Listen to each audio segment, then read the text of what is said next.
ನಮಸ್ಕಾರ. ಉಪನಿಷತ್ ಸಂಚಿಕೆಗಳಲ್ಲಿ ಇತ್ತೀಚೆಗೆ ನಾವು ಬೃಹದಾರಣ್ಯಕೋಪನಿಷತ್ತು, ಛಾಂದೋಗ್ಯೋಪನಿಷತ್ತು, ಈಶಾವಾಸ್ಯ ಉಪನಿಷತ್ತನ್ನ ನೋಡಿದ್ವಿ. ಇವತ್ತು ನನ್ನ ಒನ್ ಆಫ್ ಮೈ ಫೇವರೇಟ್ ಅ, ಎಲ್ಲಾ ಉಪನಿಷತ್ತುಗಳು ಅಷ್ಟೇ ಪ್ರೀತಿ ಇಲ್ಲ ಅಂತಲ್ಲ. ತುಂಬಾ ಇಷ್ಟವಾದಂತಹ ಉಪನಿಷತ್ತು ಮುಂಡಕ ಉಪನಿಷತ್ತು. ಇದು ನನಗೆ ಯಾಕೆ ತುಂಬಾ ಇಷ್ಟ ಆಗತ್ತೆ ಅಂದ್ರೆ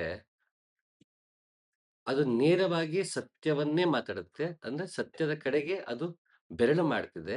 ಅದು ಟು ದ ಪಾಯಿಂಟ್ ಇದೆ. ನಮಗೆ ಎಲ್ಲಾ ರೀತಿಯ ಗೊಂದಲಗಳನ್ನು ನಿವಾರಿಸುವಂತಹ ಒಂದು ಉಪನಿಷತ್ ಅಂದ್ರೆ ಅದು ಮುಂಡಕ ಉಪನಿಷತ್ತು. ಯಾಕೆನ್ನೋದು ನಮಗೆ ಮುಂದೆ ಗೊತ್ತಾಗ್ತಾ ಹೋಗುತ್ತೆ.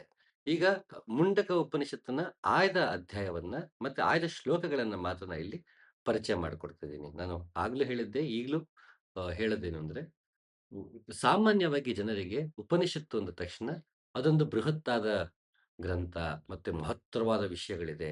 ಅದು ಎಲ್ರಿಗೂ ತಕ್ಕುವಂಥದ್ದಲ್ಲ, ಅರ್ಥವಾಗಲ್ಲ. ಹೀಗೆ ನಾನಾ ಕಾರಣಗಳಿಗೆ ಹಲವಾರು ಜನ ಉಪನಿಷತ್ತಿಂದ ವಂಚಿತರಾಗಿದ್ದಾರೆ. ಇದು ನಮಗೆ ಉ ಹೇಗೆ ಅಂತಂದ್ರೆ, ಒಂದು ಅದನ್ನ ತಿಳಿಯೋ ಪ್ರಯತ್ನ ಪಡದೇನೆ ಅದರಿಂದ ದೂರ ಇರೋರು ಇದ್ದಾರೆ.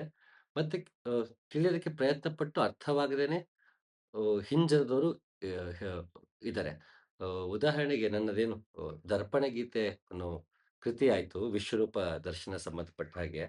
ಆಮ್, ದರ್ಪಣ ಗೀತೆ ನಲ್ಲಿ ಆ, ಸಾವೇ ಹುಟ್ಟಿತು, ಸಾವೇ ಆ, ಬೆಳೆಯಿತು, ಸಾವೇ ಎಲ್ಲವನ್ನೂ ಸೃಷ್ಟಿ ಮಾಡ್ತು, ಎಲ್ಲವನ್ನೂ ಕೊನೆಗೆ ಸಾವೇ ನುಂಗ್ ಹಾಕ್ಬಿಡ್ತು ಅಂತ ಬೃಹದಾರಣ್ಯಕೋಪನಿಷತ್ತಲ್ಲಿ ಉಲ್ಲೇಖ ಬರುತ್ತೆ. ಅದನ್ನ ಈ ವಿಶ್ವರೂಪ ದರ್ಶನ ಪುಸ್ತಕದಲ್ಲಿ ಉಲ್ಲೇಖ ಮಾಡಿದ್ದೆ.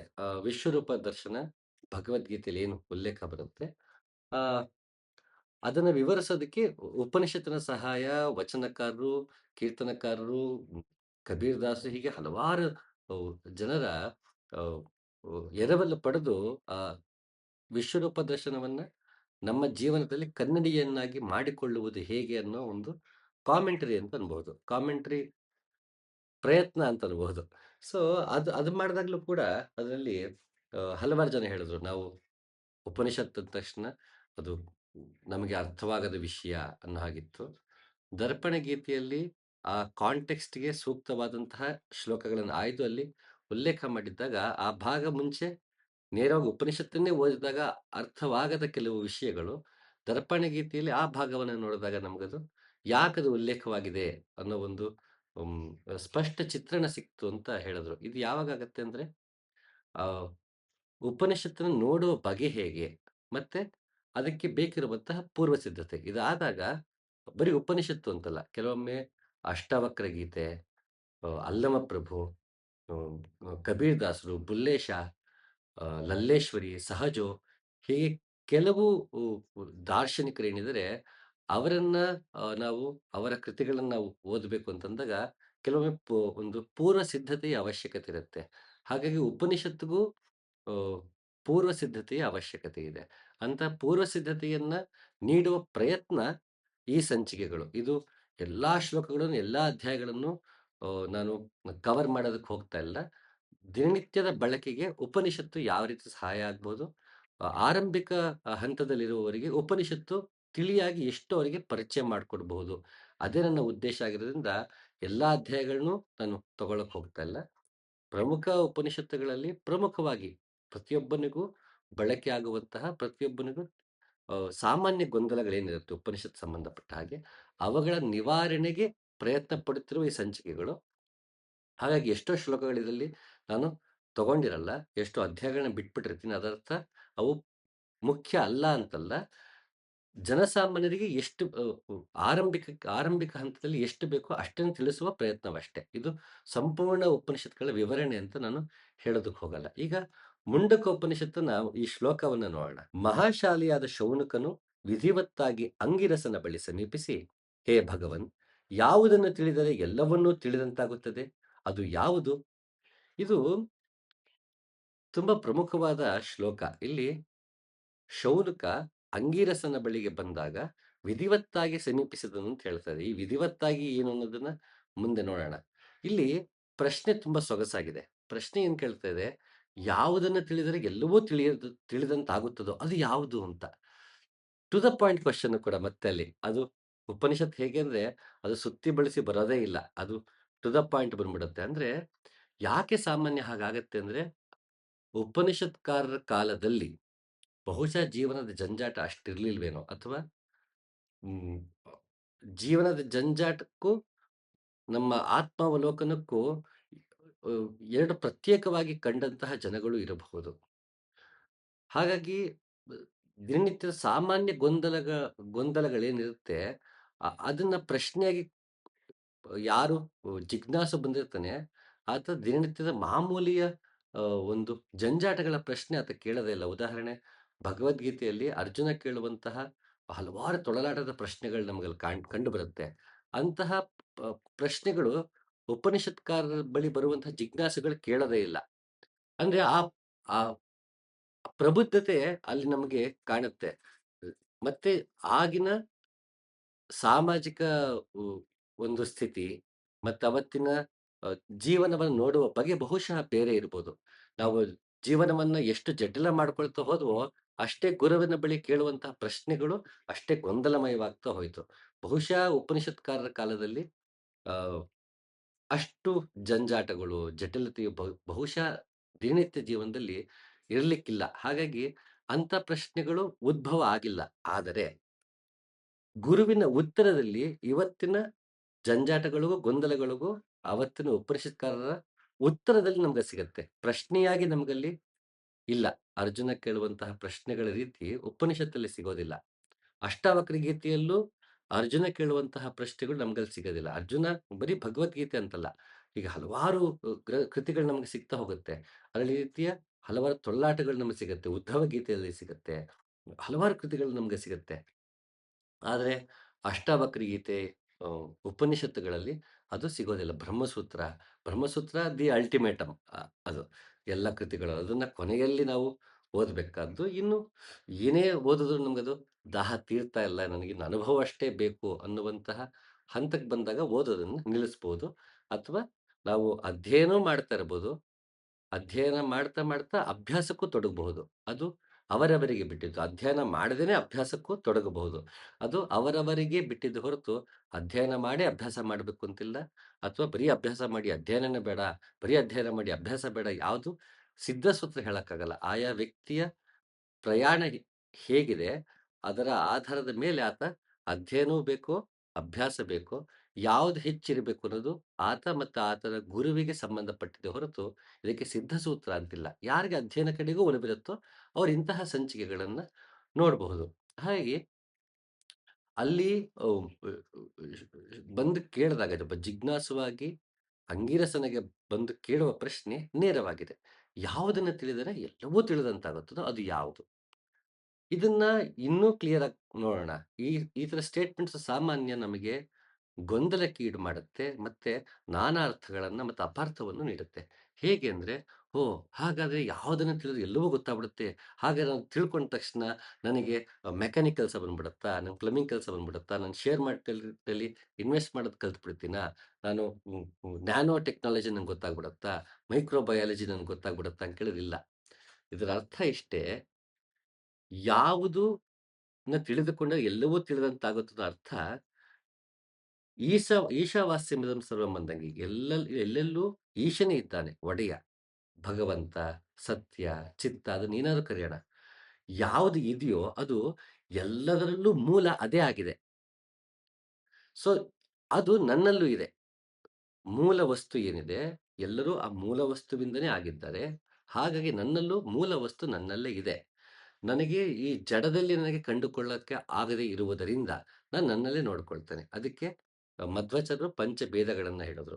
ಜಡ ಜಡಕ್ಕೂ ಭೇದ, ಜೀವ ಜೀವಕ್ಕೂ ಭೇದ, ಜೀವ ಪರಮಾತ್ಮನಿಗೂ ಭೇದ, ಮತ್ತೆ ಜಡ ಮತ್ತೆ ಪರಮಾತ್ಮನಿಗೂ ಭೇದ ಅಂತ ಅಲ್ಲಿ ಪಂಚ ಭೇದಗಳನ್ನ ಹೇಳ್ತಾ ಹೋದ್ರು.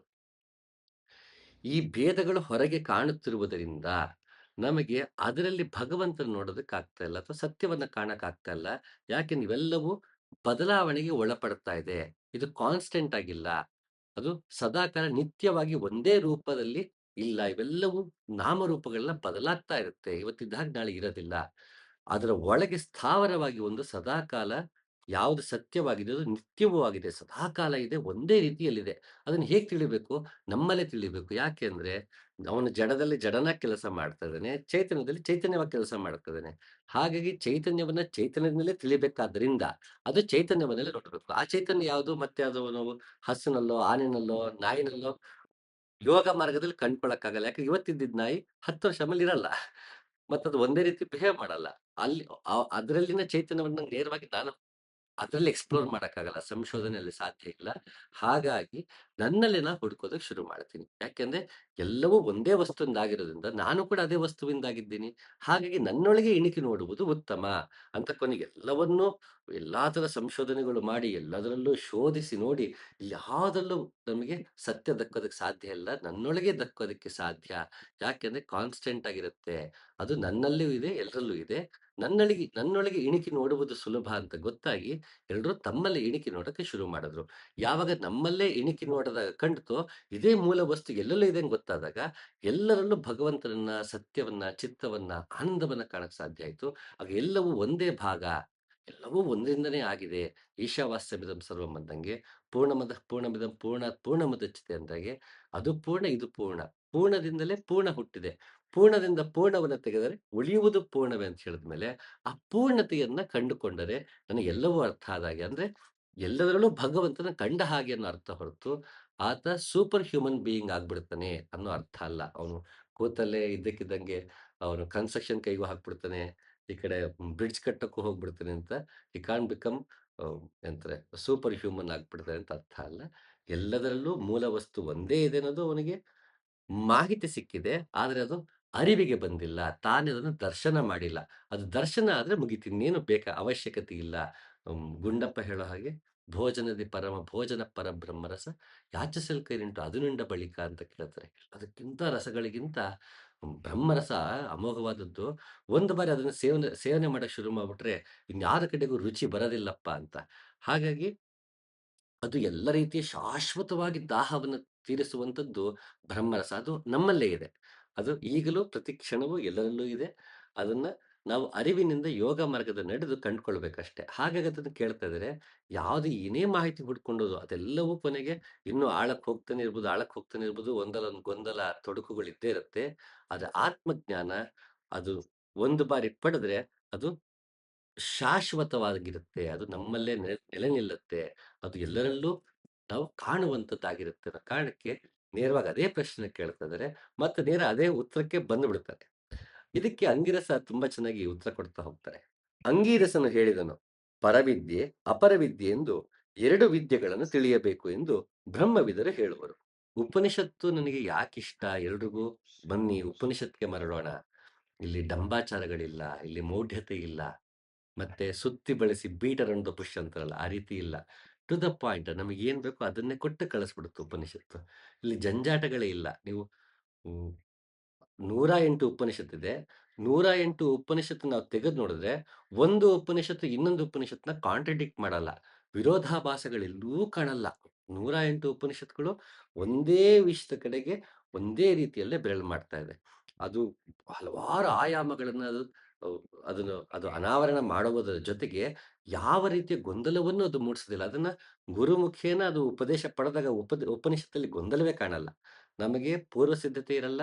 ಅದು ಉಪನಿಷತ್ತನ್ನು ಹೇಗೆ ನೋಡಬೇಕು ಅಂತ ನಮಗೆ ಗೊತ್ತಿಲ್ಲದ್ರಿಂದ, ಅದು ಉಪದೇಶವಾಗಿ ಉಪನಿಷತ್ತು ನಮಗೆ ಬರದೇ ಇರೋದ್ರಿಂದ ಉಪನಿಷತ್ ಗೊಂದಲವಾಗಿ ಕಾಣುತ್ತೆ ಹೊರತು, ಇಲ್ಲ ಅಂದ್ರೆ ಅದು ತುಂಬಾ ನೇರ ಉಪನಿಷತ್ತು. ಮತ್ತೆ ತುಂಬಾ ಸರಳ ಮತ್ತೆ ತುಂಬಾ ವಸ್ತುನಿಷ್ಠವಾಗಿರುವಂಥದ್ದು ಅಂದ್ರೆ ಉಪನಿಷತ್ತು.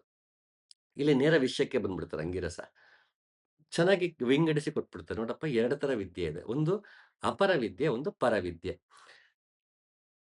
2 ಬೇಕು. 2 ಕಲೀರಿ ಅಂತಾರೆ. ಉಪನಿಷತ್ಕಾರ ಯಾಕೆ ನನ್ಗೆ ಇನ್ನೂ ಇಷ್ಟ ಆಗ್ತಾರೆ ಅಂದ್ರೆ, ಅವ್ರು ಯಾವುದನ್ನು ತಿರಸ್ಕರಿಸುವುದಿಲ್ಲ.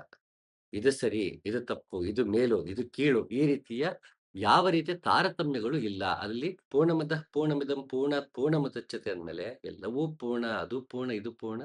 ಪೂರ್ಣದಿಂದಲೇ ಪೂರ್ಣ ಹುಟ್ಟಿದೆ ಅಂತಂದ್ಮೇಲೆ ಇಲ್ಲಿ ಯಾವುದು ಮೇಲಲ್ಲ, ಯಾವುದು ಕೀಳಲ್ಲ. ನಾವು ಹಂತ ಹಂತವಾಗಿ ಒಂದನ್ನ ಆಯ್ಕೆ ಮಾಡ್ಕೊಂಡು ಹೋಗ್ಬೇಕು ಹೊರತುವೆ, ಇದು ಕೀಳು, ಇದು ಮೇಲು ಅನ್ನುವಂಥದ್ದು ಉಪನಿಷತ್ಕಾರರಿಗಿಲ್ಲ. ಯಾಕೆ ಇದನ್ನ ಹೇಳ್ತಿದ್ದೀನಿ ಅಂದ್ರೆ, ಪರವಿದ್ಯೆ, ಅಪರವಿದ್ಯೆ ಅಂತಾರೆ. ಈ ನಾವು ಪರ ಅನ್ನೋ ಪದ ಅರ್ಥ ಮಾಡ್ಕೊಂಡಿಲ್ಲ ಅಂದ್ರೆ ಮತ್ತೆ ನಾವು ಉಪನಿಷತ್ತಲ್ಲಿ ಗೊಂದಲಕ್ಕೊಳಗಾಗ್ತೀವಿ. ಪರ ಅಂದ್ರೆ ಎಲ್ಲದಕ್ಕಿಂತ ಹೊರತಾದದ್ದು ಅಂತ. ಎಲ್ಲವೂ ವಿದ್ಯೆ ಒಂದಿದೆ. ಅವು ಹಲವಾರು ವಿದ್ಯೆಗಳಿದೆ. ಅದು ಒಂದು ಹಂತವ. ಇದರ ಹೊರತಾಗಿರುವುದು ಇನ್ನೊಂದದು ಪರವಿದ್ಯೆ. ಈಗ ಪರಮಾತ್ಮ, ಆತ್ಮ ಅಂತೀವಿ. ಈಗ ಆತ್ಮ, ಪರಮಾತ್ಮ ಅಂದ ತಕ್ಷಣ ಆತ್ಮ ಕೆಳಗೆ, ಪರಮಾತ್ಮ ಮೇಲೆ ಅಂತಲ್ಲ. ಆತ್ಮದ ಸ್ವರೂಪ ಒಂದಾದರೆ, ಈ ಆತ್ಮದ ಸ್ವರೂಪಕ್ಕಿಂತ ಭಿನ್ನವಾಗಿರುವಂತದ್ದು ಪರಮಾತ್ಮ. ಯಾವುದು ನಮಗಿಂತ ಭಿನ್ನವಾಗಿದೆಯೋ, ಅದು ಆತ್ಮಕ್ಕೆ ಪರವಾಗಿರುವುದು. ಇದಕ್ಕಿಂತ ಭಿನ್ನವಾಗಿರುವುದು, ಇದಕ್ಕಿಂತ ಬೇರೆಯದೇ ಆಗಿರುವುದು ಪರಮಾತ್ಮ. ಪರದೇಶ ಅಂತಾರೆ. ನಮ್ಮದೊಂದು ದೇಶ ಇದೆ, ನಮ್ಗಿದು ಗೊತ್ತು. ಇದರ ಹೊರತಾಗಿ ಇನ್ನೊಂದಿದೆ, ಅದು ಪರದೇಶ. ಅದೇ ಪ್ಯಾರಡೈಸ್ ಆಯ್ತು ಇಂಗ್ಲಿಷಲ್ಲಿ. ಹಾಗೆ ಪರಂಜ್ಯೋತಿ. ಈಗ ಜ್ಯೋತಿ ಇದೆ, ಪರಂಜ್ಯೋತಿ ಇದೆ. ಏನಿದು ಜ್ಯೋತಿಗೂ ಪರಂಜ್ಯೋತಿಗೂ ಏನ್ ವ್ಯತ್ಯಾಸ? ಈಗ ನಮ್ಮಲ್ಲಿ ಸಾಮಾನ್ಯ ನಾವು ಕಾಣುವಂತಹ ಜ್ಯೋತಿ ಏನು? ನಾವೇ ಹತ್ತಿಸ್ಬೇಕಾಗತ್ತೆ. ಅದು ಎಲೆಕ್ಟ್ರಿಸಿಟಿ ಜನರೇಟ್ ಮಾಡ್ತೀವಿ, ಅದು ಸಪ್ಲೈ ಆಗಿರುತ್ತೆ. ಸ್ವಿಚ್ ಒತ್ತುತ್ತೀವಿ, ಬಲ್ಬ್ ಬರುತ್ತೆ. ಬಲ್ಬಲ್ಲಿ ಬೆಳಕು ಬರುತ್ತೆ. ನಾವು ಸ್ವಿಚ್ ಆಫ್ ಮಾಡಿದ್ರೆ ಮತ್ತೆ ಹೋಗ್ಬಿಡುತ್ತದು. ಪವರ್ ಜನರೇಟ್ ಆಗಿಲ್ಲ, ನಮ್ಗೆ ಸಪ್ಲೈ ಕೊಟ್ಟಿಲ್ಲ ಅಂದ್ರೆ ಹತ್ತದಿಲ್ಲ ಬಲ್ಬು. ನಾವು ಹಣತೆ ಹಚ್ತೀವಿ ಅಂದ್ರೆ ಮತ್ತೆ ಅದಕ್ಕೆ ಬತ್ತಿ ಬೇಕು, ತೈಲ ಬೇಕು, ಅದನ್ನ ನಾವು ಹತ್ತಿಸ್ಬೇಕು. ಆಗಿರುತ್ತೆ. ಮತ್ತೆ ಯಾವಾಗ ತೈಲ ಕಡಿಮೆ ಆಗುತ್ತೆ, ಬತ್ತಿ ಕಡಿಮೆ ಆಗುತ್ತೆ, ಬೆಂಕಿ ಆರೋಗುತ್ತೆ. ಈ ನಾವು ಕಾಣುವಂತಹ ಜ್ಯೋತಿ ಏನಿದೆ, ನಮ್ಮ ಲೌಕಿಕವಾಗಿ ಕಾಣುವಂತಹ ಜ್ಯೋತಿ, ಇವುಗಳಿಗೆ ಒಂದಷ್ಟು ಫ್ಯೂಯಲ್ ಬೇಕು. ಅದಕ್ಕೊಂದು ಸೂಕ್ತ ವಾತಾವರಣ ಬೇಕು. ಆ ಸೂಕ್ತ ವಾತಾವರಣದಲ್ಲಿ ಅದು ಹತ್ತುತ್ತೆ. ಆ ವಾತಾವರಣ ಇಲ್ಲ ಅಂದ ತಕ್ಷಣ ಅದು ನಂದು ಹೋಗುತ್ತೆ. ಇದಕ್ಕೆ ಹುಟ್ಟಿದೆ, ಸಾವಿದೆ. ಯಾವುದು? ನಾವು ಕಾಣುವಂತಹ ಜ್ಯೋತಿ ಏನಿದೆ, ದಿನನಿತ್ಯದಲ್ಲಿ ಬೆಳಕಿನ ಕಾಣ್ತೀವಿ. ಇದಕ್ಕೆ ಹುಟ್ಟಿದೆ, ಸಾವಿದೆ. ಸೂರ್ಯನು ಕೂಡ ಅವನಲ್ಲಿ ಎಲ್ಲ ಫ್ಯೂಯಲ್ ಖಾಲಿ ಆಯ್ತು ಅಂದ್ರೆ ಅವನು ಕೊನೆಗೊಂದಿನ ಅವನು ಕೂಡ ನಶಿಸಿ ಹೋಗ್ತಾನೆ. ಅವನಿಗೆ ಲಕ್ಷಾಂತರ ವರ್ಷ ತಗೊಳುತ್ತೆ. ನಮ್ಮದು ಒಂದಿಷ್ಟು ಗಂಟೆಗಳು ತಗೊಳುತ್ತೆ ಅಷ್ಟೇ. ಅವನು ಲಕ್ಷಾಂತರ, ಕೋಟ್ಯಾಂತರ ವರ್ಷಗಳು ಆತ ಉರಿತಾನೆ ಇರ್ತಾನೆ. ಈ ಪರಂಜ್ಯೋತಿ ಇದೆಯಲ್ಲ, ಅದು ನಮ್ಮಲ್ಲೇ ಇದೆ.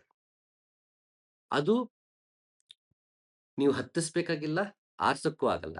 ಅದು ಸದಾಕಾಲ ಹುಟ್ಟು ಇಲ್ಲದೆ, ಸಾವು ಇಲ್ಲದೆ, ಯಾವ ರೀತಿಯ ತೈಲದ ಅವಶ್ಯಕತೆ, ಬತ್ತಿ ಏನೂ ಅವಶ್ಯಕತೆ ಇಲ್ಲದೆ, ತಾನು ಸದಾಕಾಲ ಉರಿತಾನೇ ಇದೆ. ಅದಕ್ಕೆ ತೈಲವಿಲ್ಲದ ಜ್ಯೋತಿ ಅಂತ ಅಲ್ಲಮ ಶರೀಫ್ ಅಜ್ಜಲ್ಲ ಅಂದ್ರು. ಇದಕ್ಕೆ ಹುಟ್ಟು ಇಲ್ಲ, ಸಾವು ಇಲ್ಲ. ಮತ್ತದು ಬೆಳಕು ಕಡಿಮೆನೂ ಆಗಲ್ಲ, ಜಾಸ್ತಿನೂ ಆಗಲ್ಲ. ಅದು ಇದ್ದಾಗಿದೆ. ಅದು ಎಷ್ಟು ಮು ಪ್ರಖರವಾಗಿದೆ ಅಂತಂದ್ರೆ, ಸೂರ್ಯಕೋಟಿ ಸಮಪ್ರಭ ಅಂದ್ರು. 100 ಕೋಟಿ ಸೂರ್ಯರನ್ನ ಸೇರಿಸಿದ್ರೆ ಎಷ್ಟು ದೊಡ್ಡ ಪ್ರಭೆ ಇರುತ್ತೋ, ಅಷ್ಟು ದೊಡ್ಡ ಪ್ರಭೆ ಇರುವಂತಹ ಜ್ಯೋತಿ. ಹಾಗಾಗಿ ನಾವೆಲ್ಲ ನೋಡುವ ಜ್ಯೋತಿ ಏನಿದೆ, ಇದಕ್ಕಿಂತ ವಿಭಿನ್ನವಾಗಿದೆ, ಇದಕ್ಕಿಂತ ಬೇರೆಯಾಗಿದೆ. ಹಾಗಾಗಿ ಪರಂಜ್ಯೋತಿ. ಈ ಪರ ಅನ್ನೋ ಪದ ನಮ್ಗೆ ಅರ್ಥ ಆಗಿಲ್ಲ ಅಂದ್ರೆ, ಮತ್ತೆ ನಾವು ಶ್ರೇಷ್ಠ ಕಳಪೆ ಮಾಡ್ಕೋತೀವಿ. ಇವತ್ತು ಉಪನಿಷತ್ಕಾರರು ಎಲ್ಲೂ ಯಾವುದನ್ನು ಶ್ರೇಷ್ಠ, ಕೀಳು ಅಂತ ನೋಡೇ ಇಲ್ಲ. ಅವ್ರಿಗೆಲ್ಲವೂ ಒಂದೇ. ಯಾಕಂದ್ರೆ ಎಲ್ಲವೂ ಪೂರ್ಣದಿಂದಲೇ ಬಂದಿದೆ. ಪೂರ್ಣದಿಂದ ಪೂರ್ಣವನ್ನು ತೆಗೆದರೆ ಉಳಿಯುವುದು ಪೂರ್ಣವೇ. ಆದ್ದರಿಂದ ಅವ್ರು ಯಾವುದನ್ನು ಮೇಲು ಮತ್ತೆ ಕೀಳು ಮಾಡಿಲ್ಲ ಉಪನಿಷತ್ಕಾರರು. ಪರವಿದ್ಯೆ, ಅಪರವಿದ್ಯೆ ಅಂದ ತಕ್ಷಣ ನಮ್ಗೆ ಒಂದು ಐಡಿಯಾ ಬಂತು. ಸೊ ಈ ಪರವಿದ್ಯೆ, ಅಪರವಿದ್ಯೆನ ಪಟ್ಟಿ ಏನು? ಇದು ಮತ್ತೆ ಮುಂದೆ ಅ ಅಂಗಿರಸರು ಕೊಡ್ತಾರೆ.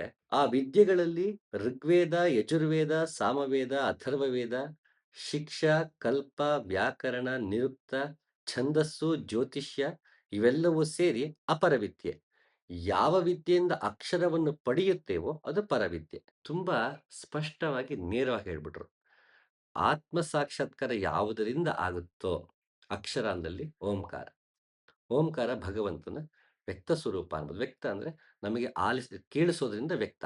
ವ್ಯಕ್ತ ಅಂತ ಬರೀ ಕಾಣಿಸೋದು ಅಂತಲ್ಲ, ನಮ್ಮ ಅನುಭವಕ್ಕೆ ಬರೋದು ಮತ್ತೆ ನಮಗೆ ಕೇಳಿಸುವುದು. ನಮ್ಮಲ್ಲೇ ಓಂಕಾರ ನಮ್ಮಲ್ಲೇ ಸದಾಕಾಲ ನುಡಿತಿರುತ್ತೆ. ಅದನ್ನ ಕೇಳಿಸಿಕೊಳ್ಳುವುದು. ಅದನ್ನ ನಾದಾನುಸಂಧಾನ ಅಂತಾನು ಹೇಳ್ತೀವಿ. ಮುಂದೆ ಮುಂದೆ ಅವಕಾಶ ಸಿಕ್ಕಿದಾಗ ಅದರ ಬಗ್ಗೆ ಮಾತಾಡ್ತಾ ಹೋಗೋಣ. ಮತ್ತೆ ಹಲವು ಸಂಚಿಕೆಗಳಲ್ಲಿ ನಾದಾನುಸಂಧಾನದ ಬಗ್ಗೆ ವಿವರಣೆ ನೀಡಲಾಗಿದೆ. ಗಾಯತ್ರಿ ಉ ಉ ಗಾಯತ್ರಿ ಮಂತ್ರ, ಅದರ ಉಪಾಸನೆ ಸಂಬಂಧಪಟ್ಟ ಹಲವು ಸಂಚಿಕೆಗಳು ಮಾಡಿರುವಾಗ, ಅದರಲ್ಲಿ ಓಂಕಾರದ ಬಗ್ಗೆನೇ ಒಂದು 3, 4 ಸಂಚಿಕೆಗಳಲ್ಲಿ ಓಂಕಾರವನ್ನ ಅ ಎಲ್ಲಾ ಗ್ರಂಥಗಳಲ್ಲೂ ಏನೇನು ಹೇಳಿದೆ, ಅದು ಏನೇನು ಸೂಚಿಸ್ತಾ ಇದೆ ಅನ್ನೋದ್ರ ಬಗ್ಗೆ ವಿವರಣೆ ಕೊಡೋದಕ್ಕೆ ಪ್ರಯತ್ನ ಪಟ್ಟಿದ್ದೀನಿ. ಆಸಕ್ತರದನ್ನ ನೋಡಬಹುದು. ಈ ಅಕ್ಷರ ಅಂದ್ರೆ ಒಂದು ಓಂಕಾರ ಅಂತನಾಯ್ತು. ಅಕ್ಷರ ಅಂದ್ರೆ ಅದು ಕ್ಷಯಿಸುವುದೇ ಇಲ್ಲ ಅನ್ನೋ ಅರ್ಥಬಹುದು. ಯಾವುದು ಕ್ಷಯಿಸುವುದಿಲ್ಲವೋ, ಆತ್ಮ ಸಾಕ್ಷಾತ್ಕಾರ ಯಾವುದರಿಂದ ಆಗುತ್ತೋ, ಅಕ್ಷರವನ್ನ ತಿಳಿಯುವಂತಹ ವಿದ್ಯೆ ಪರವಿದ್ಯೆ. ಅದರ ಹೊರತ ಮಿಕ್ಕಿದೆಲ್ಲವೂ ಅಪರವಿದ್ಯೆ. ಅದು ನಮ್ಮನ್ನ ಪರಲೋಕಕ್ಕೆ ಕರ್ಕೊಂಡು ಹೋಗಲ್ಲ. ಯಜುರ್ವೇದ, ಋಗ್ವೇದ ಮತ್ತೊಂದು ಏನು ಪಟ್ಟಿ ನೀಡ್ತಾರೆ ಉಪನಿಷತ್ಕಾರರು, ಅಂಗಿರಸ, ಇವೆಲ್ಲವೂ ನಮಗೆ ಆತ್ಮ ಸಾಕ್ಷಾತ್ಕಾರಕ್ಕೆ ಕರ್ಕೊಂಡು ಹೋಗ್ದರಿಂದ ಇದು ಅಪರವಿದ್ಯೆ. ಮೊದ್ಲೇ ಹೇಳ್ದಂಗೆ ಅಪರ ಅಂದ ತಕ್ಷಣ ಕೆಳಮಟ್ಟದ್ದು ಅಂತಲ್ಲ, ಪರ ಅಂದ ತಕ್ಷಣ ಮೇಲ್ಮಟ್ಟದ್ದು ಅಂತಲ್ಲ. ಆತ ಕೇಳಿದ್ದೇನು? ಯಾವುದನ್ನ ತಿಳಿದರೆ ಎಲ್ಲವನ್ನೂ ತಿಳಿದಂತಾಗುತ್ತದೋ ಅದು ಯಾವುದಂತ ಕೇಳಿದಾಗ, ಅದು ಪರವಿದ್ಯೆಯಿಂದ ಮಾತ್ರ ಸಾಧ್ಯ. ಇನ್ಯಾರಿಂದನೂ ನಮ್ಗೆ ಯಾವುದನ್ನ ತಿಳಿದರೆ ಎಲ್ಲವೂ ತಿಳಿದಂತಾಗುತ್ತದೋ ಅದನ್ನ ತಿಳಿಸೋದಕ್ಕೆ ಅಪರ ವಿದ್ಯೆಗಳಿಂದ ಸಾಧ್ಯವಿಲ್ಲ ಅಂತ ಹೇಳ್ತಿದ್ದಾರೆ ಹೊರತು, ಇಲ್ಲಿ ಮೇಲು ಕೀಳು ಅನ್ನೋದಲ್ಲ. ಈಗ ಈ ಅಪರ ವಿದ್ಯೆಲೇನಿದೆ, ಋಗ್ವೇದ, ಯಜುರ್ವೇದ ಮತ್ತೊಂದು ಅಂತ ಬಂದಾಗ ಇದರಲ್ಲಿ ಸಾಮಾನ್ಯ ಹೋಮ, ಹವನಗಳೇ ಹೆಚ್ಚು. ಇದನ್ನ ನಾವು ನೋಡುವಾಗ ಎಚ್ಚರಿಕೆಯಿಂದ ನೋಡಬೇಕು. ಉಪನಿಷತ್ಕಾರರು ಅವತ್ತು ಹೋಮ, ಹವನದ ಬಗ್ಗೆ ಹೇಳ್ತಾ ಇದಾರೆ ಅಂದ್ರೆ, ಆಗಿನ ಕಾಲದಲ್ಲಿ ಪುಣ್ಯಕ್ಷೇತ್ರಗಳು ಹೋಗೋದು ತೀರಾ ಕಡಿಮೆ. ಹೆಚ್ಚು ತೀರ್ಥಕ್ಷೇತ್ರಗಳಿತ್ತು. ಗುಡಿಗುಂಡಾಂತರಗಳ ಸಂಪ್ರದಾಯ ತದನಂತರ ಬಂದಿದ್ರಿಂದ, ಅವರಲ್ಲಿ ಗುಡಿಗುಂಡಾಂತರಗಳು ಮತ್ತೊಂದು ಬಾಹ್ಯಾಚರಣೆಗಳ ಬಗ್ಗೆ ಬೇರೆ ಈಗಿನ ಪ್ರಸ್ತುತದಲ್ಲಿ ಇರುವಂತಹ ಬಾಹ್ಯಾಚರಣೆಗಳನ್ನ ಅಲ್ಲಿ ಉಲ್ಲೇಖ ನೀಡಿಲ್ಲ. ಯಾಕೆಂದ್ರೆ ಬಹುಶಃ ಆಗಿನ ಕಾಲದಲ್ಲವು ಅಷ್ಟು ಪ್ರಚಾರಕ್ಕೆ ಬಂದಿರ್ಲಿಕ್ಕಿಲ್ಲ.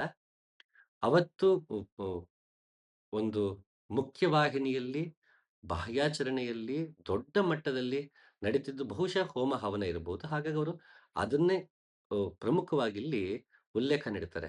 ಹೇಳ್ತಾರೆ ಈ ಅಪರ ವಿದ್ಯೆನಲ್ಲಿ ಹೋಮ, ಹವನ ಮತ್ತೊಂದೆಲ್ಲ ಮಾಡ್ತಾರೆ. ಅದರಲ್ಲಿ ಒಂದಷ್ಟು ಇಚ್ಛೆಗಳಿರುತ್ತೆ. ನಾವು ಅ ಮಳೆ ಬರ್ಲಿ ಅಂತ ಹೋಮ ಮಾಡ್ಬೋದು. ಒಳ್ಳೆ ಬೆಳೆ ಬರ್ಲಿ ಅಂತ ಹೋಮ ಮಾಡ್ಬೋದು. ನನಗೆ ಜಯ ಸಿಗಲಿ ಅಂತ ಹೋಮ ಮಾಡ್ಬೋದು. ನಾನಾ ಕಾರಣಗಳಿಗೆ ಹಲವಾರು ಹೋಮಗಳ ಅ ಉಲ್ಲೇಖ ಬರುತ್ತೆ ವೇದಗಳಲ್ಲಿ. ಇದೆಲ್ಲವೂ ನಿಮಗೆ ಸ್ವರ್ಗವನ್ನೋ, ಮತ್ತೊಂದನ್ನೋ ಅದು ನಿಮಗೆ ಪ್ರಾಮಿಸ್ ಮಾಡಿದೆ ಅಂತಂದ್ರೆ, ಆ ಉದ್ದೇಶಕ್ಕೆ ಅದನ್ನ ಆಚರಣೆ ಮಾಡ್ತಾರೆ. ಈ ಆಚರಣೆ ಮಾಡುವುದು ಅಪರ ವಿದ್ಯಾದಿಂದ. ಇದನ್ನ ಯಾಕೆ ನಾವು ಓ ಹೊರತುಪಡಿಸಿ ಪರವಿದ್ಯೆ ಕಡೆಗೆ ಬರಬೇಕು ಅನ್ನೋದನ್ನ ಅಂಗಿರಸರು ತುಂಬಾ ಚೆನ್ನಾಗಿ ವಿವರಣೆ ನೀಡ್ತಾರೆ. ಇದೇ ನಿನ್ನ ಪುಣ್ಯ ಕರ್ಮದಿಂದ ಪ್ರಾಪ್ತವಾದ ಬ್ರಹ್ಮಲೋಕವೆಂದು ಆ ಯಜಮಾನನನ್ನು ಸ್ತುತಿಸಿ, ಈ ಆಹುತಿಗಳು ಹೀಗೆ ಬನ್ನಿ ಎಂದು ಆತನನ್ನು ಸೂರ್ಯ ರಶ್ಮಿಯ ಮೂಲಕ ಆ ಲೋಕಕ್ಕೆ ಕೊಂಡೊಯ್ಯುವವು. ಯಜಮಾನ ಅಂದ್ರೆ ಯಾರು ಯಾಗವನ್ನು ಆಯೋಜಿಸಿದ್ದಾರೋ, ಯಾರಿಗದು ಫಲದ ಅಪೇಕ್ಷೆಯಿಂದ ಹೋಮವನ್ನು ಆಯೋಜಿಸಿದ್ದಾರೋ, ಯಾರಿಗೆ ಫಲ ದಕ್ಕಬೇಕೋ ಆ ಅಧಿಕಾರಿ ಯಾರಿದ್ದಾರೆ ಆ ಫಲಕ್ಕೆ, ಆತನನ್ನು ಯಜಮಾನ ಅಂತ ಕರೀಲಾಗತ್ತೆ. ಸೊ, ಯಾವಾಗ ಆತ ಇದಂ ನಮಮ ಅಂತ ಆ ಆಹುತಿ ನೀಡ್ತಾ ಹೋಗ್ತಾನೆ, ಆಗ ಈ ಆಹುತಿಯನ್ನ ಕರ್ಕೊಂಡು ಹೋಗುತ್ತೆ. ನೀನೇನಪ್ಪ ಯಜಮಾನ, ನೀನೇ ಅವೆಲ್ಲ ಆಹುತಿ ಕೊಟ್ಟಿದ್ದು, ಇದಂ ನಮಮ ಅಂತ. ಬಾ ನಿನಗೆ ಸ್ವರ್ಗಲೋಕ ಇದೆ ಅಂತ ಸೂರ್ಯನ ರಶ್ಮಿಗಳ ಮೂಲಕ ಕರ್ಕೊಂಡು ಹೋಗುತ್ತೆ. ಇದು ಈ ಪರಿಪಾಟು. ಅದು ಇಲ್ಲಿ ಒಂದು ಹೇಗಂತಾರೆ, ಅದು ಆಗಿನ ಕಾಲಕ್ಕೆ ಪ್ರಚಲಿತವಾದ ನಂಬಿಕೆ. ಇದನ್ನ ಇಡೀ ನಂಬಿಕೆಗಳನ್ನ ಹೇಳ್ತಾ ಮುಂದೆ ಚೆನ್ನಾಗಿ ಹೇಳ್ತಾರೆ ಅಂಗಿರಸರು. ಅಷ್ಟಾದಶಗಳಾದ ಅತ್ಯಲ್ಪ ಕರ್ಮಗಳು ಯಾವುದನ್ನು ಭರಿಸುತ್ತಿರುವುದೋ ಅಂತಹ ಯಜ್ಞ ಸ್ವರೂಪವಾದ ಈ ನಾವೇ ದೃಢವಾದುದಲ್ಲ. ಆದ್ದರಿಂದ ನಂಬತಕ್ಕದ್ದಲ್ಲ. ಏಕೆಂದರೆ ಮೂಢಾತ್ಮರು ಇದನ್ನೇ ತಮ್ಮ ಪರಮಾಧಾರವಾಗಿ ನಂಬಿ ಮತ್ತೆ ಈ ಜನನ ಮರಣ ರೂಪ ಸಂಸಾರ ಸಾಗರದಲ್ಲಿ ಬಿದ್ದು ಬಿಡುತ್ತಾರೆ. ನಾನು ಮೊದಲೇ ಹೇಳ್ದಂಗೆ ಅಪರವಿದ್ಯೆ, ಪರವಿದ್ಯೆ, ಕೀಳು ಮೇಲು ಅಂತ ಮಾಡದಿಲ್ಲ. ಆದ್ರೆ ಇಲ್ಲಿ ನೇರವಾಗಿ ಯಾವುದನ್ನ ತಿಳಿದರೆ ಎಲ್ಲವನ್ನೂ ತಿಳಿದಂತಾಗುತ್ತದೋ ಅದು ಯಾವುದು ಅಂತ ಕೇಳಿರೋದ್ರಿಂದ ಪರವಿದ್ಯೆ ಕಡೆಗೆ ಗಮನ ಕೊಡಬೇಕು. ನೀನು ಅಪರವಿದ್ಯೆ ಕಡೆ ಹೋಗುವ ಅವಶ್ಯಕತೆ ಇಲ್ಲ. ಯಾಕೆಂದ್ರೆ ನಾವು ಫಲಾಪೇಕ್ಷೆಗಳಿಂದ ಕರ್ಮ ಮಾಡಿದಾಗ ನನಗೆ ಪುಣ್ಯ ಬರಬೇಕು, ನಾನು ದಾನ ಧರ್ಮ ಮಾಡ್ತೀನಿ, ಮತ್ತೊಂದು ಮಾಡ್ತೀನಿ ಅಂತ ಹೋದಾಗ ನಮಗಲ್ಲಿ ಪುಣ್ಯಗಳೇ ಬರುತ್ತೆ. ಮತ್ತೆ ಇದು ಪಾಪ ಪುಣ್ಯಗಳಿಂದ ಸ್ವರ್ಗ ನರಕ ನಾವು ನಂಬೋದೇ ಇದ್ರೆ ನೀವು ಸ್ವರ್ಗಕ್ಕೆ ಹೋಗ್ತೀರಿ. ಸ್ವಲ್ಪ ದಿನ ಇದ್ದು ಅದನ್ನ ಅನುಭವಿಸಿ ಮತ್ತೆ ಭೂಲೋಕಕ್ಕೆ ಬರಬೇಕು. ಮತ್ತೆ ಹುಟ್ಟಿ ನಾವು ಸಂಸಾರವನ್ನ ಮಾಡ್ಲೇಬೇಕು. ಮತ್ತೆ ಸಾಯ್ತೀವಿ, ಮತ್ತೆ ಹುಟ್ಟು ಬರಬೇಕು. ಇದು ಅಪರ ವಿದ್ಯೆಯಿಂದ ನಾವು ಸಂಸಾರದಲ್ಲಿ ಮತ್ತೆ ಮತ್ತೆ ಹುಟ್ಟು ಬರ್ತಿರ್ತೀವಿ. ಸಂಸಾರದಿಂದ ಕಳಚ್ಕೊಳ್ಳಕ್ ಸಾಧ್ಯ ಇಲ್ಲ. ಅಂದ್ರೆ ಹುಟ್ಟು ಸಾವಿನಿಂದ ಕಳಚ್ಕೊಳ್ಳಕ್ ಸಾಧ್ಯ ಇಲ್ಲ. ಸಂಸಾರ ಅಂದ್ರೆ ಹುಟ್ಟು ಸಾವು ಏನಿದೆ ಅದು ಸಂಸಾರ ಅಂತ. ಇಟ್ಸ್ ಅ ವೀಲ್ ಅದು. ನಾವು ಸಂಸಾರ ಅಂದ್ರೆ ಇವತ್ತು ಫ್ಯಾಮಿಲಿ ಅನ್ನಂಗ್ ಮಾಡ್ಕೊಂಡಿದೀವಿ. ಸಂಸಾರ ಬಂಧನ ಅಂದ್ರೆ ಅದು ಹುಟ್ಟು ಸಾವು ಎನ್ನುವ ಸಂಸಾರ. ಹುಟ್ಟು ಎನ್ನುವುದು ಸಾರ, ಸಾವು ಎನ್ನುವುದು ಸಾರ. ಈ 2 ಸೇರಿ ಒಟ್ಟಾರೆ ಸಂಸಾರ. ಅಂದ್ರೆ ಟೋಟಲ್, ಸಾರ ಅಂದ್ರೆ ತಿರುಳು. ಹುಟ್ಟು, ಬದುಕು, ಸಾವು ಇವು 3 ಕೂಡ ಸಾರವೇ. 3 ರೀತಿಯ ಸಾರವು ಸೇರಿ ಸಂಸಾರ. ಆದ್ರೆ ನಾವಿವತ್ತು ಸಂಸಾರ ಅಂದ್ರೆ ನಾವು ಫ್ಯಾಮಿಲಿ ಅಂತ ಮಾಡ್ಕೊಂಡ್ಬಿಟ್ಟಿದೀವಿ. ಹಾಗಾಗಿ ಸಂಸಾರ ಬಂಧನದಿಂದ ಇದು ನಾವು ಮುಕ್ತರಾಗಬೇಕು ಅಂದ ತಕ್ಷಣ ಫ್ಯಾಮಿಲಿ ಬಾಂಡೇಜಸ್ ಇಂದ ನಮ್ಮ ಜವಾಬ್ದಾರಿಗಳಿಂದ ಮುಕ್ತರಾಗೋದು ಅಂತಲ್ಲ. ಹುಟ್ಟು ಸಾವಿನಿಂದ ಮುಕ್ತರಾಗೋದು ಅಂತ. ಈ ಅಪರವಿದ್ಯೆಯಿಂದ ನಾವು ಮತ್ತೆ ಮತ್ತೆ ಹುಟ್ಟಿ ಬರ್ತಿರ್ತೀವಿ. ಪುನರಪಿ ಜನನಂ, ಪುನರಪಿ ಮರಣಂ, ಪುನರಪಿ ಜನನಿ ಜಠರೇ ಶಯನಂ ಅಂತ ಮತ್ತೆ ಮತ್ತೆ ನಾವು ಹುಟ್ಟು ಬರ್ತಿರ್ತೀವಪ್ಪ. ನಿನಗ ಪರವಿದ್ಯೆ ಬೇಕು ಅಂದ್ರೆ ನೀನು ಅಪರವಿದ್ಯೆಯ ಅವಶ್ಯಕತೆ ಇಲ್ಲ. ಅದು ಮತ್ತೆ ಮತ್ತೆ ಹುಟ್ಟು ಬರೋ ಹಾಗೆ ಪಾಪ ಪುಣ್ಯಗಳ ಸಂಬಂಧಪಟ್ಟ ಹಾಗೆ ಇರುತ್ತೆ. ಹಾಗಾಗಿ ಯಾರಿಗೆ ಆತ್ಮ ಸಾಕ್ಷಾತ್ಕಾರ ಬೇಕೋ ಅವರಿಗೆ ಬಾಹ್ಯಾಚರಣೆಯ ಅವಶ್ಯಕತೆ ಇಲ್ಲ. ಯಾರಿಗೆ ಆತ್ಮ ಸಾಕ್ಷಾತ್ಕಾರವನ್ನ ಬಯಸುವವರಿಗೆ, ಸತ್ಯ ದರ್ಶನವನ್ನ ಬಯಸುವವರಿಗೆ, ಜಿಜ್ಞಾಸುವಾದವನಿಗೆ ಬಾಹ್ಯಾಚರಣೆಯ ಅವಶ್ಯಕತೆ ಇಲ್ಲ. ಆತ ಅದನ್ನೆಲ್ಲವನ್ನು ತೊರೆಯಬಹುದು. ಅವನು ಪರವಿದ್ಯೆ ಕಡೆಗೆ ಗಮನವನ್ನ ಕೊಡಬಹುದು. ಅಥವಾ ಆತನಿಗೆ ಅದನ್ನ ನಿಭಾಯಿಸ್ಕೊಂಡು ಹೋಗಬೇಕು. ನಮ್ಮದೇ ಒಂದು ಸಂಸ್ಕಾರ, ಸಂಸ್ಕೃತಿ ಅಂತ ಬಂದಿರುತ್ತೆ. ಮನೆಯಲ್ಲಿ ಎಲ್ರಿಗೂ ಅದ್ರ ಕಡೆಗೆ ಇನ್ನು ಪರವಿದ್ಯೆ ಕಡೆ ಒಲವು ಬಂದಿರಲ್ಲ. ನನಗೆ ಪರವಿದ್ಯೆ ಕಡೆಗೆ ಒಲವಿದೆ ಅಂದ ತಕ್ಷಣ ಮನೇಲಿ ಜನಕ್ಕೆ ನೀವು ಬಿಟ್ಬಿಡಿ ಇವೆಲ್ಲನುವೆ. ಪೂಜೆ ಪುನಸ್ಕಾರ ಮಾಡ್ಬಿಡಿ. ನೀ ಚರ್ಚ್‌ಗೆ ಹೋಗ್ಬೇಡ, ನೀ ಮಸೀದಿಗೆ ಹೋಗ್ಬೇಡ, ನೀನು ಹಣೆಗೆ ವಿಭೂತಿ ಹಚ್ಬೇಡ ಅಂತ ಮನೆ ಜನನ್ನ ತಡೆಯೋ ಅವಶ್ಯಕತೆ ಇಲ್ಲ. ನಿಮ್ಗೆ ಅದ್ರಲ್ಲಿ ಆಸಕ್ತಿ ಇಲ್ಲ, ನಿಮಗೆ ಬಾಹ್ಯಾಚರಣೆಯಲ್ಲಿ ಅಂ ಆಸಕ್ತಿ ಇಲ್ಲ ಅನ್ನೋದಾದ್ರೆ ಅದನ್ನ ಮಾಡದಿದ್ರೆ ಆಯ್ತು. ಉದಾಹರಣೆ ನನ್ನದೇ ತಗೋಣ. ನಾನು ಬಾಲ್ಯದಿಂದ ಒಂದು ದಿನಾನು ಗುಡಿಗೆ ಹೋದವನಲ್ಲ, ಕೈ ಮುಗಿದವನಲ್ಲ, ನಾನು ಯಾವ ಹೋಮ ಹವನಗಳಿಗೂ ಅ ಆಸಕ್ತಿ ತೋರದವನಲ್ಲ. ನನಗೆ ಬಾಲ್ಯದಿಂದಲೇ ಪರವಿದ್ಯೆ ಕಡೆಗೆ ಗಮನ ಇತ್ತು. ಹಾಗಾಗಿ ಅದನ್ನ ನಾನು ಮಾಡ್ಲಿಲ್ಲ. ಹಾಗಂತ ಉ ನನ್ನ ಮನೆಯ ಜನ ಗುಡಿಗೆ ಹೋಗ್ತಾರೋ, ಹಬ್ಬ ಮಾಡ್ತಾರೋ ಅಂದಾಗ ನಾನು ಅವ್ರನ್ನ ತಡೆದಿಲ್ಲ. ಅವರ ಜೊತೆಗೆ ನಾನು ಹೋಗಿದ್ದೀನಿ. ಅಲ್ಲಿ ಒಂದು ದೇವಸ್ಥಾನಕ್ಕೆ ಅಂತ ಹೋದಾಗ, ಅಲ್ಲಿ ದೇವರ ಮುಂದೆ ನಿಂತು ಕೈ ಮುಗಿಯೋದೊಂದು ಪ್ರತೀತಿ. ಮತ್ತೆ ಕೆಲವರು ಅದನ್ನ ನಂಬಿಕೆಯಿಂದನೂ ನಾವು ಮಾಡ್ತೀವಿ. ಆ ರೀತಿ ಮಾಡುವಾಗ ನನಗೆ ಪರವಿದ್ಯೆ ಅಷ್ಟೇ ಬೇಕು. ನಾನು ಅಪರವಿದ್ಯೆ ಕಡೆ ಗಮನ ಕೊಡಲ್ಲ. ದೇವರು ಬರೀ ಗುಡಿಗುಂಟ ಅಂತಲಿಲ್ಲ. ದೇವ್ರು ಎಲ್ಲಾ ಕಡೆ ಇದ್ದಾನೆ. ನಾನೇನಕ್ಕೆ ಕಲ್ಲು ನಮಸ್ಕಾರ ಮಾಡಬೇಕು ಅಂತ ಅಲ್ಲಿ ಹೋಗಿ ನಾನು ನನ್ನ ಒಂದು ಧೋರಣೆಯನ್ನ ಇನ್ನೊಬ್ಬರ ಮೇಲೆ ಹೇರೋ ಅವಶ್ಯಕತೆ ಇಲ್ಲ. ಆಯ್ತು, ಎರಡನ್ನೂ ಕರ್ಕೊಂಡು ಹೋಗಿದ್ದಾಗಿದೆ. ಅಲ್ಲಿ ಹೋಗಿರ್ತೀವಿ. ಅಲ್ಲಿ ಹೋದಾಗ ಎಲ್ರೂ ಕೈ ಮುಗಿದು ನಾನು ಕೈ ಮುಗಿದು ಬಂದ್ಬಿಡ್ಬೋದು. ಎಲ್ಲಾ ಕಡೆ ಭಗವಂತದಾಗ ಕಲ್ಲಲ್ಲೂ ಇರ್ತಾನೆ. ಬರೀ ಕಲ್ಲಲ್ಲೇ ಭಗವಂತ ಇದೆ ಅಂತ ನಂಬಿದಾಗ ಆ ಮೌಢ್ಯತೆಯ ವಿರುದ್ಧ ದಾರ್ಶನಿಕರೇ ಹೊರತು ಆಚರಣೆಯ ವಿರುದ್ಧವಲ್ಲ. ಮೌಢ್ಯತೆಯ ವಿರುದ್ಧವಷ್ಟೇ ದಾರ್ಶನಿಕರು ಯಾವತ್ತೂ. ಹಾಗಾಗಿ ಈ ಸಾಮಾನ್ಯ ಗೊಂದಲಗಳನ್ನು ಉಪನಿಷತ್ ನಿವಾರಿಸುತ್ತೆ. ಉದಾಹರಣೆ ನಾನು ಕೊಟ್ಟ ಉದಾಹರಣೆನೆ. ನಮಗೆ ಪರವಿದ್ಯೆ ಬೇಕು ಅಂದ ತಕ್ಷಣ ಹಾಗಾದ್ರೆ ಅಪರವಿದ್ಯೆನ ಏನ್ ಮಾಡಬೇಕು? ಅಪರವಿದ್ಯೆ ಬಿಡಬಹುದು. ಆದ್ರೆ ಮನೆಯಲ್ಲಿ ಆ ವಾತಾವರಣವಿಲ್ಲ. ಸಂಸ್ಕೃತಿಯನ್ನ ಮುಂದುವರಿಸುವಂಥದ್ದಿರುತ್ತೆ. ಹಲವಾರು ಕಾರಣಗಳಿಗೆ ಅದನ್ನ ಮುನ್ನಡೆಸುವ ಜವಾಬ್ದಾರಿ, ಕರ್ತವ್ಯ ಇದ್ದರೆ ಅದನ್ನ ಖುಷಿಯಿಂದ ಒಂದು ಮನೆಯ ಒಂದು ಲವಲವಿಕೆಗಾಗಿ ನಾವು ತನ್ಮಯತೆಯಿಂದ ಅದನ್ನ ಆಚರಿಸಲು ತಪ್ಪೇನೂ ಇಲ್ಲ.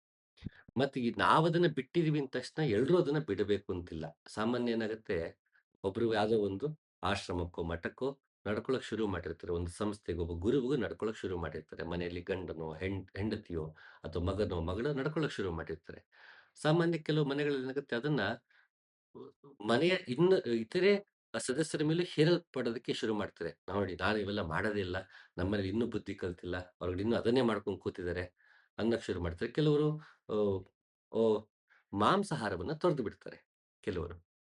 ಆಧ್ಯಾತ್ಮಕ್ಕೆ ಬಂದಿದ್ದೀವಿ ಅಂತ. ಆಗ ಮನೆ ಜನಕ್ಕೆಲ್ಲ ಬೈಯಕ್ಕೆ ಶುರು ಮಾಡಿರ್ತಾರೆ. "ಏ ಮಾಂಸಾಹಾರ ತಿನ್ನೋಕೆ ಹೋಗ್ಬೇಡಿ" ಹಾಗೆ ಹೀಗೆ ಅಂತ. ಅದು ಅವರವರ ಆಹಾರ ಪದ್ಧತಿ. ಅದನ್ನ ನಾವು ತ್ಯಜಿಸಬೇಕು. ನಮಗನ್ಸಿದ್ದು ನಾವು ತ್ಯಜಿಸಬಹುದು.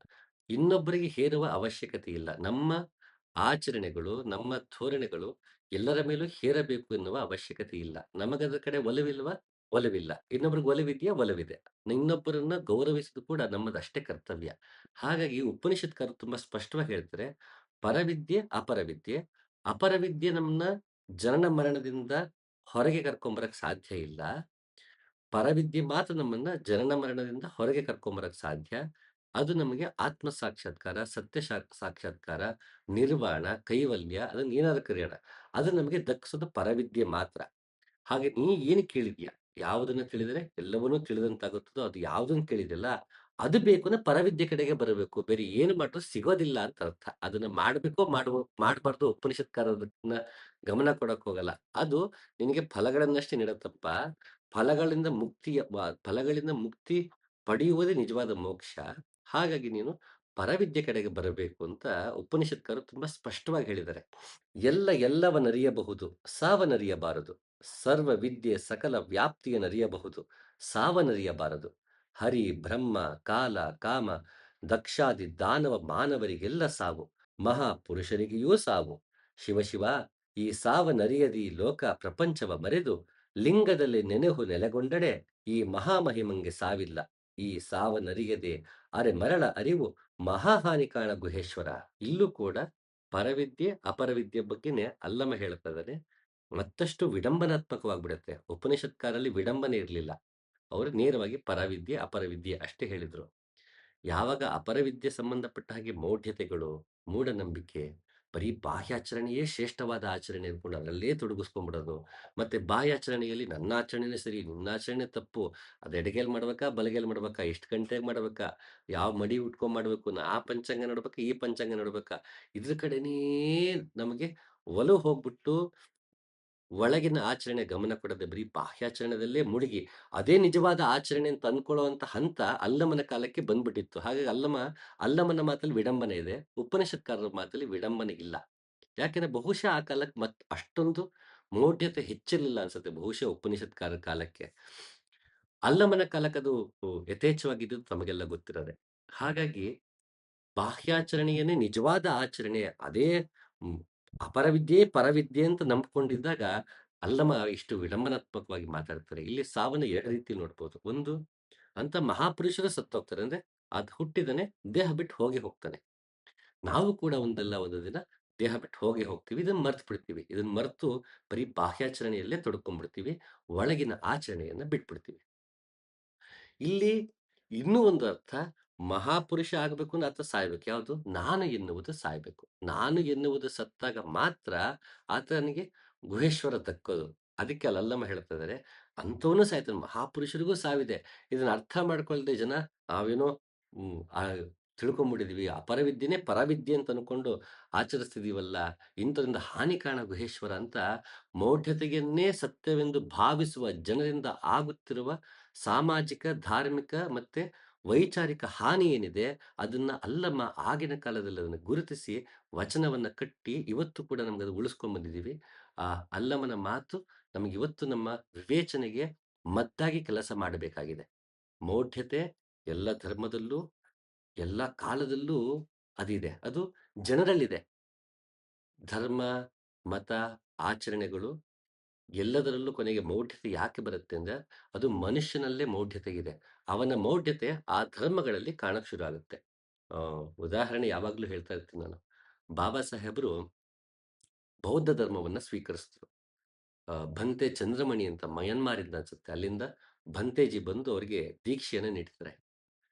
ಬಾಬಾ ಸಾಹೇಬರು ಬೌದ್ಧ ಧರ್ಮವನ್ನ ಸ್ವೀಕರಿಸಿ ತಮ್ಮ ಅನುಯಾಯಿಗಳಲ್ಲಿ ಸಾವಿರಾರು ಜನ ನೆರೆದಿದ್ರ ಹೊತ್ತು ಅವರಿಗೆ ತಾವು ಬೌದ್ಧ ಧರ್ಮದ ದೀಕ್ಷೆ ಕೊಡ್ತಾರೆ. ಅಲ್ಲಿ ಬಾಬಾ ಸಾಹೇಬ್ರು ಕಂಡ ಬುದ್ಧ ಮಾನವೀಯತೆ, ಸೌಹಾರ್ದತೆ, ಶಾಂತಿ, ನೆಮ್ಮದಿ, ಅಹಿಂಸೆ, ಸಮಾನತೆ, ಸರ್ವರಿಗೂ ಸಮಬಾಳು, ಸರ್ವರಿಗೂ ಸಮಪಾಲು ಅಂತ ಕುವೆಂಪು ಹೇಳ್ದಂಗೆ, ಆ ಆಶಯವನ್ನೇ ನನಗೆ ಬುದ್ಧನಿಂದ ಬೇಕಿದ್ದು ಅಂತ ನಿಯೋ ಬುದ್ಧಿಸಂ ಅಂತ ಕರೀತಾರೆ. ಬೌದ್ಧ ಧರ್ಮವನ್ನ ಸ್ವೀಕರಿಸುವಾಗ ಬುದ್ಧ ಅಂಡ್ ಇಸ್ ಧಮ್ಮ ಅಂತ ಒಂದು ಕೃತಿ ಬರೀತಾರೆ ಬಾಬಾ ಸಾಹೇಬರು. ತುಂಬಾ ಅದ್ಭುತವಾದ ಕೃತಿ. ವೈಚಾರಿಕತೆಯನ್ನ ನಾವು ತಿಳಿಬೇಕಂದ್ರೆ ಆ ಪುಸ್ತಕ ತುಂಬಾ ಸಹಾಯ ಆಗುತ್ತೆ. ಅಲ್ಲೂ ಕೂಡ ಬಾಬಾ ಸಾಹೇಬ್ರು ಉ ಇನ್ನು ಹಿಂದೂ ಧರ್ಮದಲ್ಲಿ ಮೌಢ್ಯತೆನ ತಿದ್ದೋದಕ್ಕೆ ಸಾಧ್ಯ ಆಗ್ತಿಲ್ಲ ಅವ್ರ ಕೈಲಿ ಅನ್ನಿಸ್ದಾಗ, ಇನ್ನು ನಾ ಈ ಧರ್ಮದಲ್ಲಿ ನಾನಿರಲ್ಲ. ನಾ ಅನ್ಯ ಧರ್ಮಕ್ಕೆ ಹೋಗ್ತೀನಿ ಅಂತ ನಿರ್ಧಾರ ಮಾಡ್ತಾರೆ. ಅದು ಅವರ ನಿಲುವು. ನಾ ಇವತ್ತು ಕೂತು ಬಾಬಾ ಸಾಹೇಬ್ರು ನಿರ್ಧಾರವನ್ನ ಪ್ರಶ್ನೆ ಮಾಡೋದು ಸುಲಭ. ನಾವು ಅವ್ರ ಕಾಲದಲ್ಲಿ ಮತ್ತು ಅವ್ರ ಹಿಂದಿನ ಕಾಲದಲ್ಲಿ ಇದ್ದಂಥ ಶೋಷಣೆ, ದಬ್ಬಾಳಿಕೆ, ದೌರ್ಜನ್ಯ ನೋಡಿದಾಗ ಬಹುಶಃ ನಮ್ಗೆ ಗೊತ್ತಾಗತ್ತೆ. ಇವತ್ತು ಅಷ್ಟಿಲ್ಲ. ಆಗ ನಮ್ಗ ಅವ್ ಬಾಬಾ ಸಾಹೇಬ್ರ ನೋವು ನಮಗೆ ಗೊತ್ತಾಗಲ್ಲ. ಅಲ್ಲಿ ಅ, ಬಾಬಾ ಸಾಹೇಬ್ರು ಎಲ್ಲಾ ಧರ್ಮಗಳನ್ನು ಅಧ್ಯಯನ ಮಾಡ್ತಾರೆ. ಸುಮಾರು ಒಂದು 20 ವರ್ಷ ಅಧ್ಯಯನ ಮಾಡ್ತಾರೆ. ತದನಂತರ ಬೌದ್ಧ ಧರ್ಮವನ್ನ ಸ್ವೀಕರಿಸ್ತಾರೆ. ಆ ಅಧ್ಯಯನದಲ್ಲೂ ಕೂಡ ಅವರಿಗೆ ಬೌದ್ಧ ಧರ್ಮದಲ್ಲಿ ಇದ್ದಂಥ ಮೌಢ್ಯತೆಗಳು ಹೆಚ್ಚಾಗಿ ಕಾಣುತ್ತೆ. ಬುದ್ಧ ಮನೆ ಬಿಟ್ಟು ಹೋಗಿದ್ದಕ್ಕೆ 3 ಕಥೆಗಳು ಬರುತ್ತೆ ಬೌದ್ಧ ಧರ್ಮದಲ್ಲೇ. ಅದನ್ನಿಟ್ಕೊಂಡು ಚರ್ಚೆ ಮಾಡ್ತಾರೆ. ಬೌದ್ಧ ಧರ್ಮದಲ್ಲಿ ಬುದ್ಧನಾಗಿದ್ದಕ್ಕೆ 3 ಕಥೆಗಳಿದೆ. ಇದರಲ್ಲಿ ವೈಚಾರಿಕವಾಗಿ ಯಾವ್ದನ್ನ ಒಪ್ಕೊಳ್ಳೋಕ್ಕಾಗುತ್ತೋ ಅದನ್ನ ನಾವು ಒಪ್ಕೊಳ್ಳೋಣ. ದಟ್ ಈಸ್ ನಿಯೋ ಬುದ್ಧಿಸಂ ಅಂತ. ಹೀಗೆ ಅದು ಅದೇ ದೊಡ್ಡ ಟಾಪಿಕ್ ಆಗ್ಬಿಡುತ್ತೆ. ಈಗ ಅದನ್ನ ಮಾತಾಡ್ತಾ ಹೋದ್ರೆ ಸುಮ್ನೆ ಅದನ್ನ ಒಂದು ಮೌಢ್ಯತೆ ವಿರುದ್ಧ ಹೇಗೆ ಎಲ್ಲಾ ಕಾಲದಲ್ಲೂ ಹೋರಾಡಿದ್ದಾರೆ ಅಂತ. ಬೌದ್ಧ ಧರ್ಮದಲ್ಲೂ ಮೌಢ್ಯತೆ ರಾರಾಜಿಸಿದೆ. ತಾರ್ಕಿಕವಾಗಿ, ವಿವೇಕವಾಗಿ ಯೋಚನೆ ಮಾಡಬೇಕು. ಈ ಜಾಗ ನಂಬಿಕೆಯ ಜಾಗ ಅಲ್ಲ, ಇದು ಅನುಭವದ ಜಾಗ ಅಂತ ಬುದ್ಧ ಹೇಳಿದ್ರು ಕೂಡ ಅವನ ಸುತ್ತಮುತ್ತಲೇ ಮೌಢ್ಯತೆ ಇರುವಂತಹ ಕಪೋಲ ಕಲ್ಪಿತ ಕಥೆಗಳು, ಹಲವಾರು ಒಂದು ಅಹ್, ಮೌಢ್ಯ ಆಚರಣೆಗಳು ಬುದ್ಧನ ಸುತ್ತನೂ ಬೆಳೆದು ಬಂದ್ಬಿಡ್ತು. ಅಂದ್ರೆ ಇದು ನಮ್ಮಲ್ಲೇ ಇದೆ ಮೌಢ್ಯತೆ. ಅದು ಈ ಇವ್ ಹೊಸ ಎಲ್ಲಾ ಮೌಢ್ಯತೆಗಳನ್ನ ತೆಗೆದುಹಾಕಿ ಒಂದು ಹೊಸ ಧರ್ಮವನ್ನ ಕೊಟ್ರು. ವಿವೇಚನೆ ಇರುವಂತಹ ತಾರ್ಕಿಕ ನೆಲೆಗಟ್ಟಿನಲ್ಲಿ ಒಂದು ಹೊಸ ಧರ್ಮವನ್ನ ಕಟ್ಟಿಕೊಟ್ಟರೂ ಕೂಡ, ಅದರ ಸುತ್ತಲೂ ಮೌಢ್ಯತೆಯನ್ನ ಮು ಕಟ್ಟಿಕೊಡುವ ಶಕ್ತಿ ಮನುಷ್ಯನಲ್ಲಿ ಇದೆ. ಅದು ಅವನ ಅಜ್ಞಾನದಿಂದ ಮೌಢ್ಯತೆ ಹುಟ್ಟಿ ಬರುತ್ತೆ. ಇದನ್ನ ಅ ಆಯಾ ಕಾಲದಲ್ಲಿ ಮತ್ತೆ ಮತ್ತೆ ದಾರ್ಶನಿಕರು ಬಂದು ಅಂತ ಮೌಢ್ಯತೆಗಳ ವಿರುದ್ಧ ಧ್ವನಿ ಎತ್ತುತ್ತಾನೆ ಇರ್ತಾರೆ. ಉಪನಿಷತ್ಕಾರರು ಹಾಗೆ ನೋಡಿದ್ರೆ ಬಚಾವ್ ಆಗ್ಬಿಟ್ರು. ಅವ್ರ ಕಾಲದಲ್ಲಿ ಬಹುಶಃ ಇಷ್ಟು ಮೌಢ್ಯತೆ ಇರ್ಲಿಲ್ವೇನೋ, ಅಥವಾ ಅವರ ಸಂಪರ್ಕಕ್ಕೆ ಬಂದವರಿಗೆ ಆ ಮೌಢ್ಯತೆ ಇರ್ಲಿಲ್ವೇನೋ. ಒಟ್ಟಂತೂ ಉಪನಿಷತ್ಕಾರರು ಬಚಾವ್ ಆಗ್ಬಿಟ್ರು. ತದನಂತರ ದಾರ್ಶನಿಕರು ಪಾಪ ತುಂಬಾ ಕಷ್ಟಪಟ್ಟಿದ್ದು. ಜಾತುನ ಪೂಚೋ ಸಾಧುಕಿ, ಪೂಜ್ಯ ಸಾಧುಕ ಜ್ಞಾನದ ಕಬೀರದಾಸರು ನೊಂದುಕೊಂಡು ಹೇಳ್ತಾರೆ. ಹಾಗೆ ಇಲ್ಲಿ ತುಂಬಾ ಸ್ಪಷ್ಟವಾಗಿ ಉಪನಿಷತ್ಕಾರರು ಹೇಳ್ತಾ ಇದ್ದಾರೆ, ಪರ ಮತ್ತೆ ಅಪರ ವಿದ್ಯೆ. ಅಪರ ವಿದ್ಯೆ ನಿಮಗೆ ಜನನ ಮರಣದ ಸಂಕೋಲೆಯಲ್ಲೇ ಸಿಲುಕಿಸಿರುತ್ತೆ. ಪರವಿದ್ಯೆ ನಿಮಗೆ ಇದರಿಂದ ದಾಟಿಸುತ್ತೆ. ಹಾಗೆ ನೀವು ಪರವಿದ್ಯೆ ಕಡೆಗೆ ಗಮನ ಕೊಡಬೇಕು. ಯಾರು ಸತ್ಯವನ್ನೇ ಬಯಸಿದ್ದಾನೋ, ಯಾರು ಜಿಜ್ಞಾಸುವಾಗಿದ್ದನೋ ಆತನಿಗೆ ಇದನ್ನ ಹೇಳ್ತಿರೋದು. ಯಾರು ಲೌಕಿಕದಲ್ಲೇ ಬದುಕಿದ್ದಾರೆ, ಅವರಿಗೆ ಪಾರಮಾರ್ಥಿಕ ಅರ್ಥ ಬೇಕಿರಲ್ಲ. ತಮ್ಮದೇ ಜೀವನದಲ್ಲಿ ತೊಡಗಿಕೊಂಡಿರುವ ಲೌಕಿಕ ಜನರಿಗೆ, ಸಾಂಸಾರಿಕರಿಗೆ ಈ ಉಪನಿಷತ್ತು ಅನ್ವಯಿಸುವುದಿಲ್ಲ. ಈ ಮಾತುಗಳು ಅನ್ವಯಿಸುವುದಿಲ್ಲ. ಅವರು ಇದನ್ನು ನೋಡಿ ಅ ಇ ಇದರಿಂದ ಉ ಧಕ್ಕೆ ಉಂಟಾಯ್ತು ನಮ್ಮ ಭಾವನೆಗಳಿಗೆ, ನಂಬಿಕೆಗಳಿಗೆ ಅಂತ ಅನ್ಕೊಳ್ಳೋ ಅವಶ್ಯಕತೆ ಇಲ್ಲ. ಇದು ಅವರನ್ನ ಅಡ್ರೆಸ್ಸೇ ಮಾಡ್ತಾ ಇಲ್ಲ ಇದು. ಇದು ಯಾರನ್ನ ಅಡ್ರೆಸ್ ಮಾಡ್ತಿದೆ ಅಂದ್ರೆ, ಯಾರು ಸತ್ಯಕಾಮನಾಗಿದ್ದಾನೋ, ಸತ್ಯವನ್ನು ಹೊರತು ನೀನೂ ಬೇಡ ಅಂತ ಇದ್ದಾನೋ, ಅಂತಹ ಜಿಜ್ಞಾಸುವಿಗೆ ಅಡ್ರೆಸ್ ಮಾಡ್ತಿರೋದು ಈ ಮುಂಡಕ ಉಪನಿಷತ್ತು. ಹಾಗೆ ಅಪರ ವಿದ್ಯೆನ 2 ವಿಂಗಡಿಸಿ ಕೊಡುತ್ತೆ. ನಿನಗೆ ಆತ್ಮ ಸಾಕ್ಷಾತ್ಕಾರ ಬೇಕಾ? ಪರವಿದ್ಯೆ ಕಡೆಗೆ ಬಾ. ಇನ್ನು ಅಪರ ವಿದ್ಯೆ ಕಡೆಗೆ ಹೋಗುವ ಅವಶ್ಯಕತೆ ಇಲ್ಲ ಅಂತ ಅದನ್ನ 2 ಬೇರೆ ಮಾಡಿ ಹೇಳ್ಬಿಡುತ್ತೆ. ಶಾಸ್ತ್ರಗಳಿಗೆ ವ್ಯಾಖ್ಯಾನ ಮಾಡಿ ಅನೇಕ ಶಿಷ್ಯರಿಗೆ ಕಲಿಸಲಿ, ದೇವತೆಗಳನ್ನು ಉದ್ದೇಶಿಸಿ ಯಾಗ ಮಾಡಲಿ, ಅನೇಕ ಶುಭ ಕರ್ಮಗಳನ್ನು ಮಾಡಲಿ, ಏನೇ ಮಾಡಿದರೂ ಆತ್ಮಿಕ ಜ್ಞಾನವು ಬರುವವರೆಗೆ ನೂರಾರು ಸೃಷ್ಟಿ ಪ್ರಳಯಗಳು ಕಳೆದರೂ ಮೋಕ್ಷವು ದೊರಕಲಾರದು. ಶಂಕರಾಚಾರ್ಯರು ಕೂಡ ತಮ್ಮ ವಿವೇಕ ಚೂಡಾಮಣಿಯಲ್ಲಿ ಇದನ್ನೇ ಹೇಳಿದರೆ, ಬಾಹ್ಯಾಚರಣೆಯಿಂದ ಆತ್ಮಜ್ಞಾನ ಸಿಗೋದಿಲ್ಲ. ಆತ್ಮಜ್ಞಾನ ಬೇಕು ಅಂದ್ರೆ ನಾವು ಅಂತರ್ಮುಖಿಯಾಗಬೇಕು. ನಾವು ಒಳಮುಖಿಯಾಗಿ ನಮ್ಮಲ್ಲೇ ಸತ್ಯವನ್ನ ಕಂಡುಕೊಳ್ಳಬೇಕು. ಬಾಹ್ಯಾಚರಣೆಯಿಂದ ಆತ್ಮ ಸಾಕ್ಷಾತ್ಕಾರ ದಕ್ಕುವುದಿಲ್ಲ. ಬಾಹ್ಯಾಚರಣೆ ಬೇಡ, ತಪ್ಪು, ಕೀಳು ಇದ್ಯಾವುದೂ ಅಲ್ಲ. ಬಾಹ್ಯಾಚರಣೆಯಿಂದ ಆತ್ಮ ಸಾಕ್ಷಾತ್ ದಕ್ಕುವುದಿಲ್ಲ. ಅದು ಹಿಂದೂ ಆಚರಣೆ ಆಗ್ಲಿ, ಮುಸಲ್ಮಾನ ಆಚರಣೆ ಆಗ್ಲಿ, ಕ್ರಿಶ್ಚಿಯನ್ ಆಗ್ಲಿ, ಬೌದ್ಧ ಧರ್ಮ ಆಗ್ಲಿ, ಪ್ರಪಂಚದ ಯಾವುದೇ ಧರ್ಮವಾಗಲಿ, ಬಾಹ್ಯಾಚರಣೆಯಿಂದ ನಮಗೆ ಆತ್ಮ ಸಾಕ್ಷಾತ್ಕಾರ ದಕ್ಕುವುದಿಲ್ಲ. ಇದು ಬರೀ ಹಿಂದೂಗಳದ್ ಮಾತ್ರ ಅಡ್ರೆಸ್ ಮಾಡ್ತಿದ್ವಿ ಅನ್ನಕ್ಕಾಗಲ್ಲ. ಇವರೆಲ್ಲ ಇದ್ದಿದ್ದ ಕಾಲಕ್ಕೆ ಅನ್ಯ ಧರ್ಮಗಳು ಈ ದೇಶದಲ್ಲಿ ಇರಲಿಲ್ಲ. ಹಾಗಾಗಿ ಬೇರೆ ಧರ್ಮಗಳ ಕುರಿತು ಇವ್ರು ಯಾರು ಮಾತಾಡಿಲ್ಲ.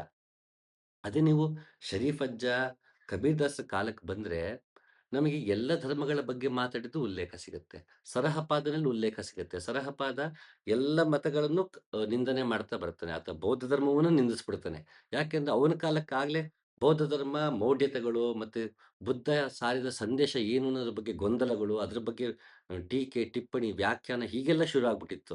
ಬುದ್ಧನ ಹಾಗೆ ಕಣ್ಣು ಮುಚ್ಚಿ ಸುಮ್ಮನೆ ಕೂತ್ಕೊಂಡು ಯೋಗ ಮಾರ್ಗದಲ್ಲಿ ತಾನೇ ಬುದ್ಧನಾಗೋದು ಬಿಟ್ಟು ಎಲ್ಲದಕ್ಕೂ ವ್ಯಾಖ್ಯಾನ ಬರೆಯಕ್ಕೆ ಶುರು ಮಾಡಿಬಿಟ್ಟಿದ್ರು. ಬುದ್ಧ ಹೇಳಿದ್ದು ಈ ಅರ್ಥದಲ್ಲಿ, ಆ ಅರ್ಥದಲ್ಲಲ್ಲ. ಅವನಿಗೆ ಸ್ತೂಪ ಮಾಡೋಣ, ಮತ್ತೊಂದು ಮಾಡೋಣ, ಅವನ ಜಯಂತಿ ಮಾಡೋಣ, ಅವನು ಮನೆ ಬಿಟ್ಟು ಹೋಗಿದ್ದು ಒಂದು ಹಬ್ಬ ಮಾಡೋಣ.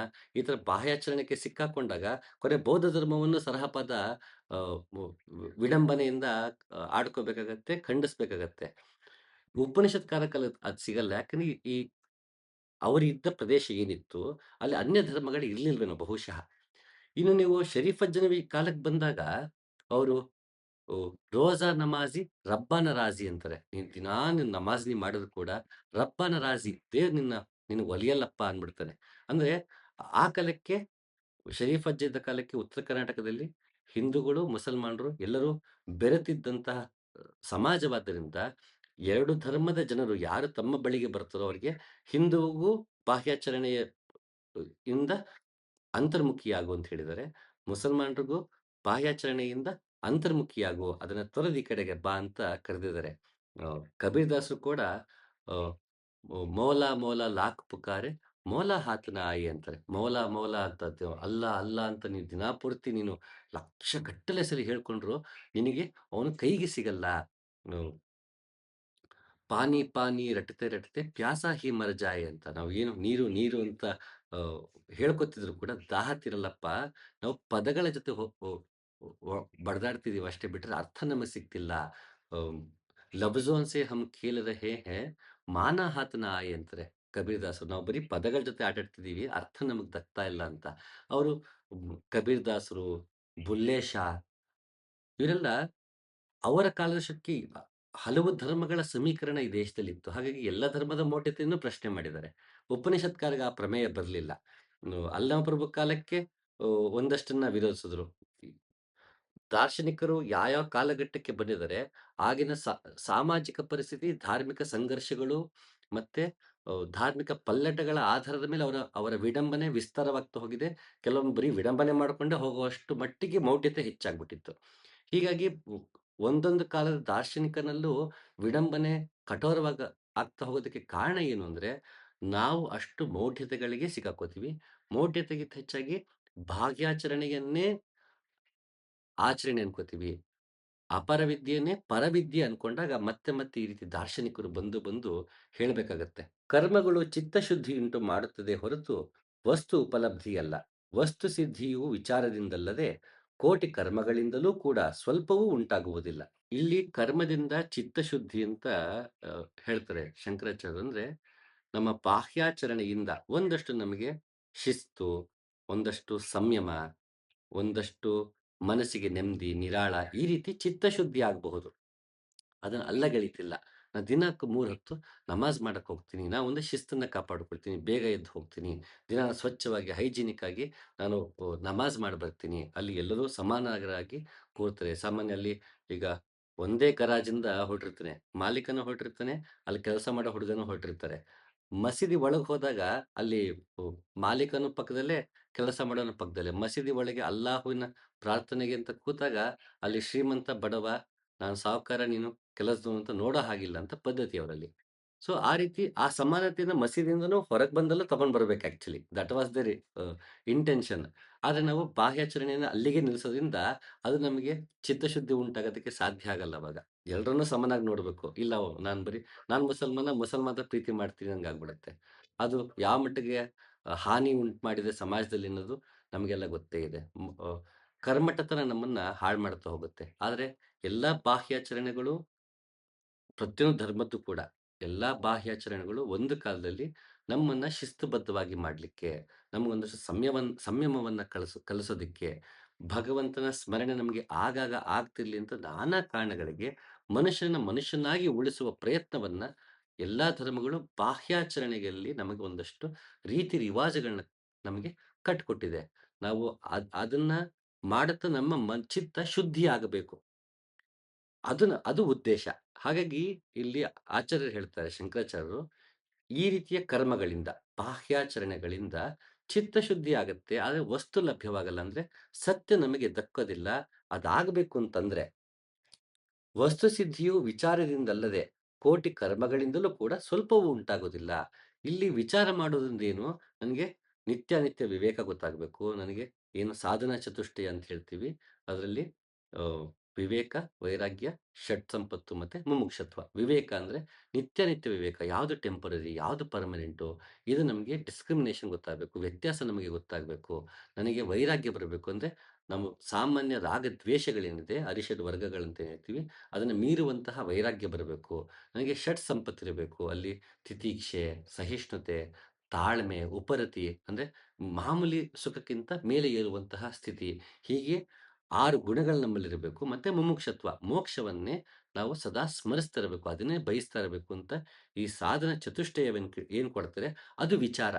ಈ ನಮಗೆ ವಿಚಾರವಿದ್ದಾಗ ಮಾತ್ರ ನಮಗೆ ವಸ್ತು ಲಭ್ಯವಾಗುತ್ತೆ. ನಮಗೆ ಸತ್ಯ ದಕ್ಕತ್ತೆ. ಆತ್ಮ ಸಾಕ್ಷಾತ್ಕಾರ, ನಿರ್ವಾಣ, ಕೈವಲ್ಯ ಅಂತ ಏನಂತೀವಿ, ಅದು ನಮಗೆ ದಕ್ಕಬೇಕು ಅಂದ್ರೆ ವಿಚಾರದಿಂದ ಸಾಧ್ಯ. ನಾವು ಆತ್ಮಾವಲೋಕನ ಮಾಡ್ಕೊಳ್ಳೋದ್ರಿಂದ ಸಾಧ್ಯ.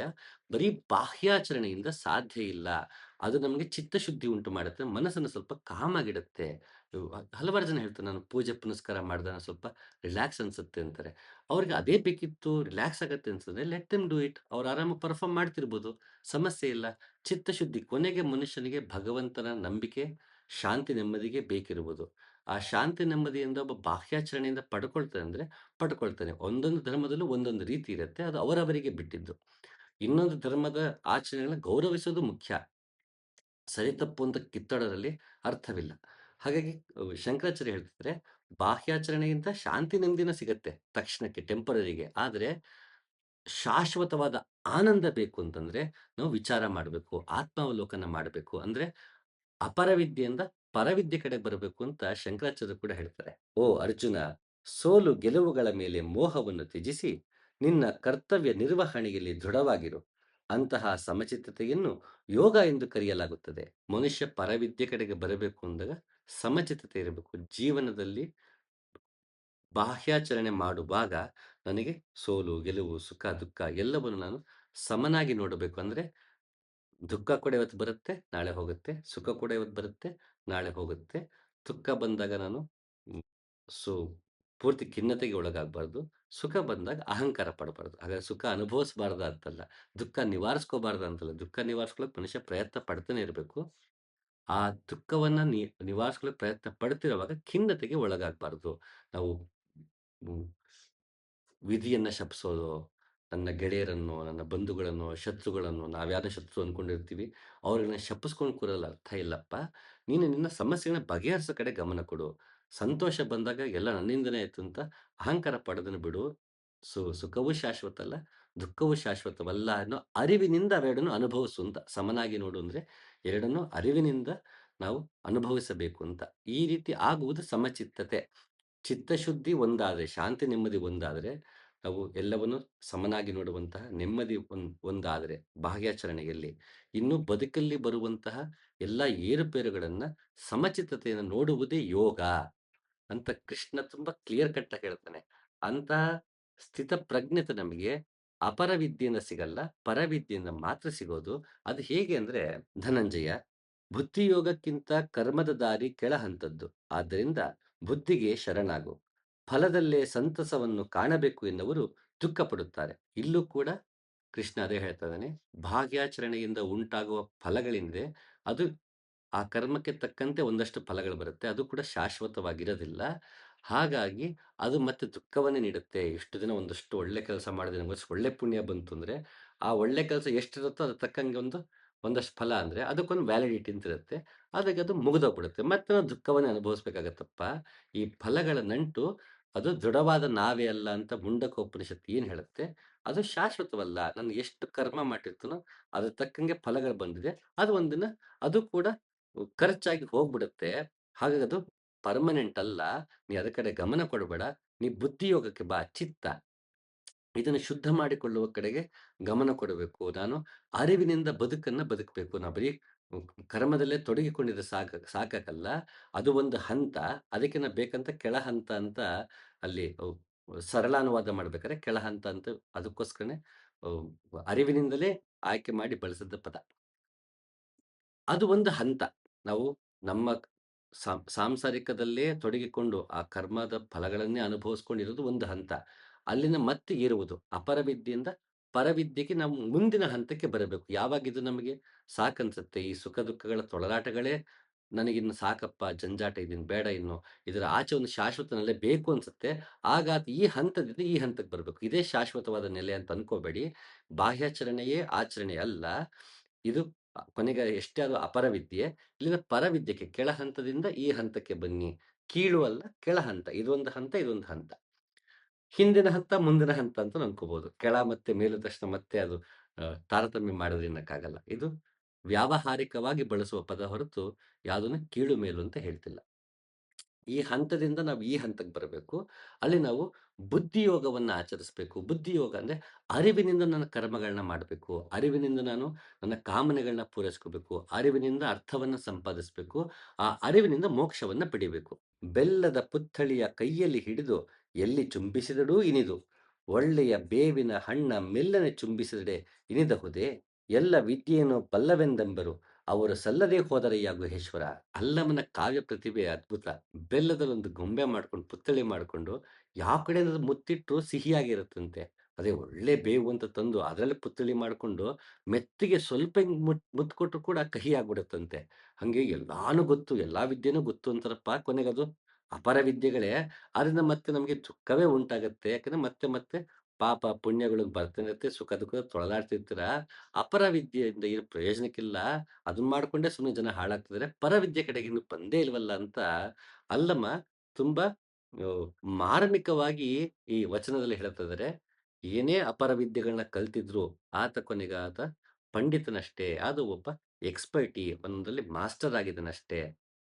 ಪರಿಣಿತನಾಗಿದ್ದಾನಷ್ಟೇ ಹೊರತು, ಅದರಿಂದ ಆತ್ಮ ಸಾಕ್ಷಾತ್ಕಾರ ಇಲ್ಲ. ಹಾಗಾಗಿ ಇಂತಹ ಅಪರವಿದ್ಯೆಗಳೇ ಕಲ್ತ್ಕೊಂಡು ನನಗೇನೋ ದೊಡ್ಡ ಸಾಧಕ, ನಾನು ದೊಡ್ಡ ಜ್ಞಾನಿ ಅಂತ ಜಂಬ ಕೊಚ್ಕೊಂಡು ಓಡಾಡ್ಬಿಡ್ರಪ್ಪ. ಅದು ಕೊನೆಗೆ ಬೇವಿನ ಇದರಿಂದ ಮಾಡಿರುವಂಥ ಪುತ್ಥಳಿ ಆಗ್ಬಿಡುತ್ತೆ. ಬೆಲ್ಲದಿಂದ ಮಾಡಿರೋ ಪುತ್ಥಳಿ ಎಲ್ಲಿಂದ ಮುತ್ತಿಟ್ರೂ ಅದು ಸಿಹಿಯಾಗಿರುತ್ತಲ್ಲ, ಅದು ಪರವಿದ್ಯೆ ಮಾತ್ರ, ಅಪರವಿದ್ಯೆ ಅಲ್ಲ ಅಂತ ಅಲ್ಲಮ ತುಂಬಾ ಸೊಗಸಾಗಿ ನಮ್ಗೆ ಹೇಳ್ಕೊಟ್ಟಿದ್ದಾನೆ. ಅವಿದ್ಯೆ ಮಧ್ಯದಲ್ಲಿ ಮುಳುಗಿದಂತವರಾಗಿ ಪಂಡಿತರಲ್ಲದವರು ಹೆಚ್ಚು ಹೆಚ್ಚಾಗಿ ಹತರಾಗಿ ಸಂಸಾರವೆಂಬ ಅಡವಿಯಲ್ಲಿ ಸುತ್ತುತ್ತಿರುತ್ತಾರೆ. ಅದು ಹೇಗೆಂದರೆ ಕುರುಡನನ್ನು ಹಿಂಬಾಲಿಸುವ ಕುರುಡನಂತೆ ಇರುತ್ತದೆ.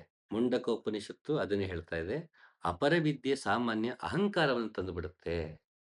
ಹಾಗಾಗಿ ಅವ್ರು ಅದ್ರಲ್ಲೇ ಮುಳುಗ್ಬಿಡ್ತಾರೆ. ಅದೊಂದು ನಮಗೆ ಭ್ರಮೆಯನ್ನ ನೀಡುತ್ತೆ. ನಾನು 21 ದಿನದಲ್ಲಿ ಪರಿಹಾರ ಕೊಟ್ಬಿಡ್ತೀನಿ ಅಂತ ಬೋರ್ಡ್ ಹಾಕ್ಕೊಂಡಿರುತ್ತೆ ನೋಡಿ.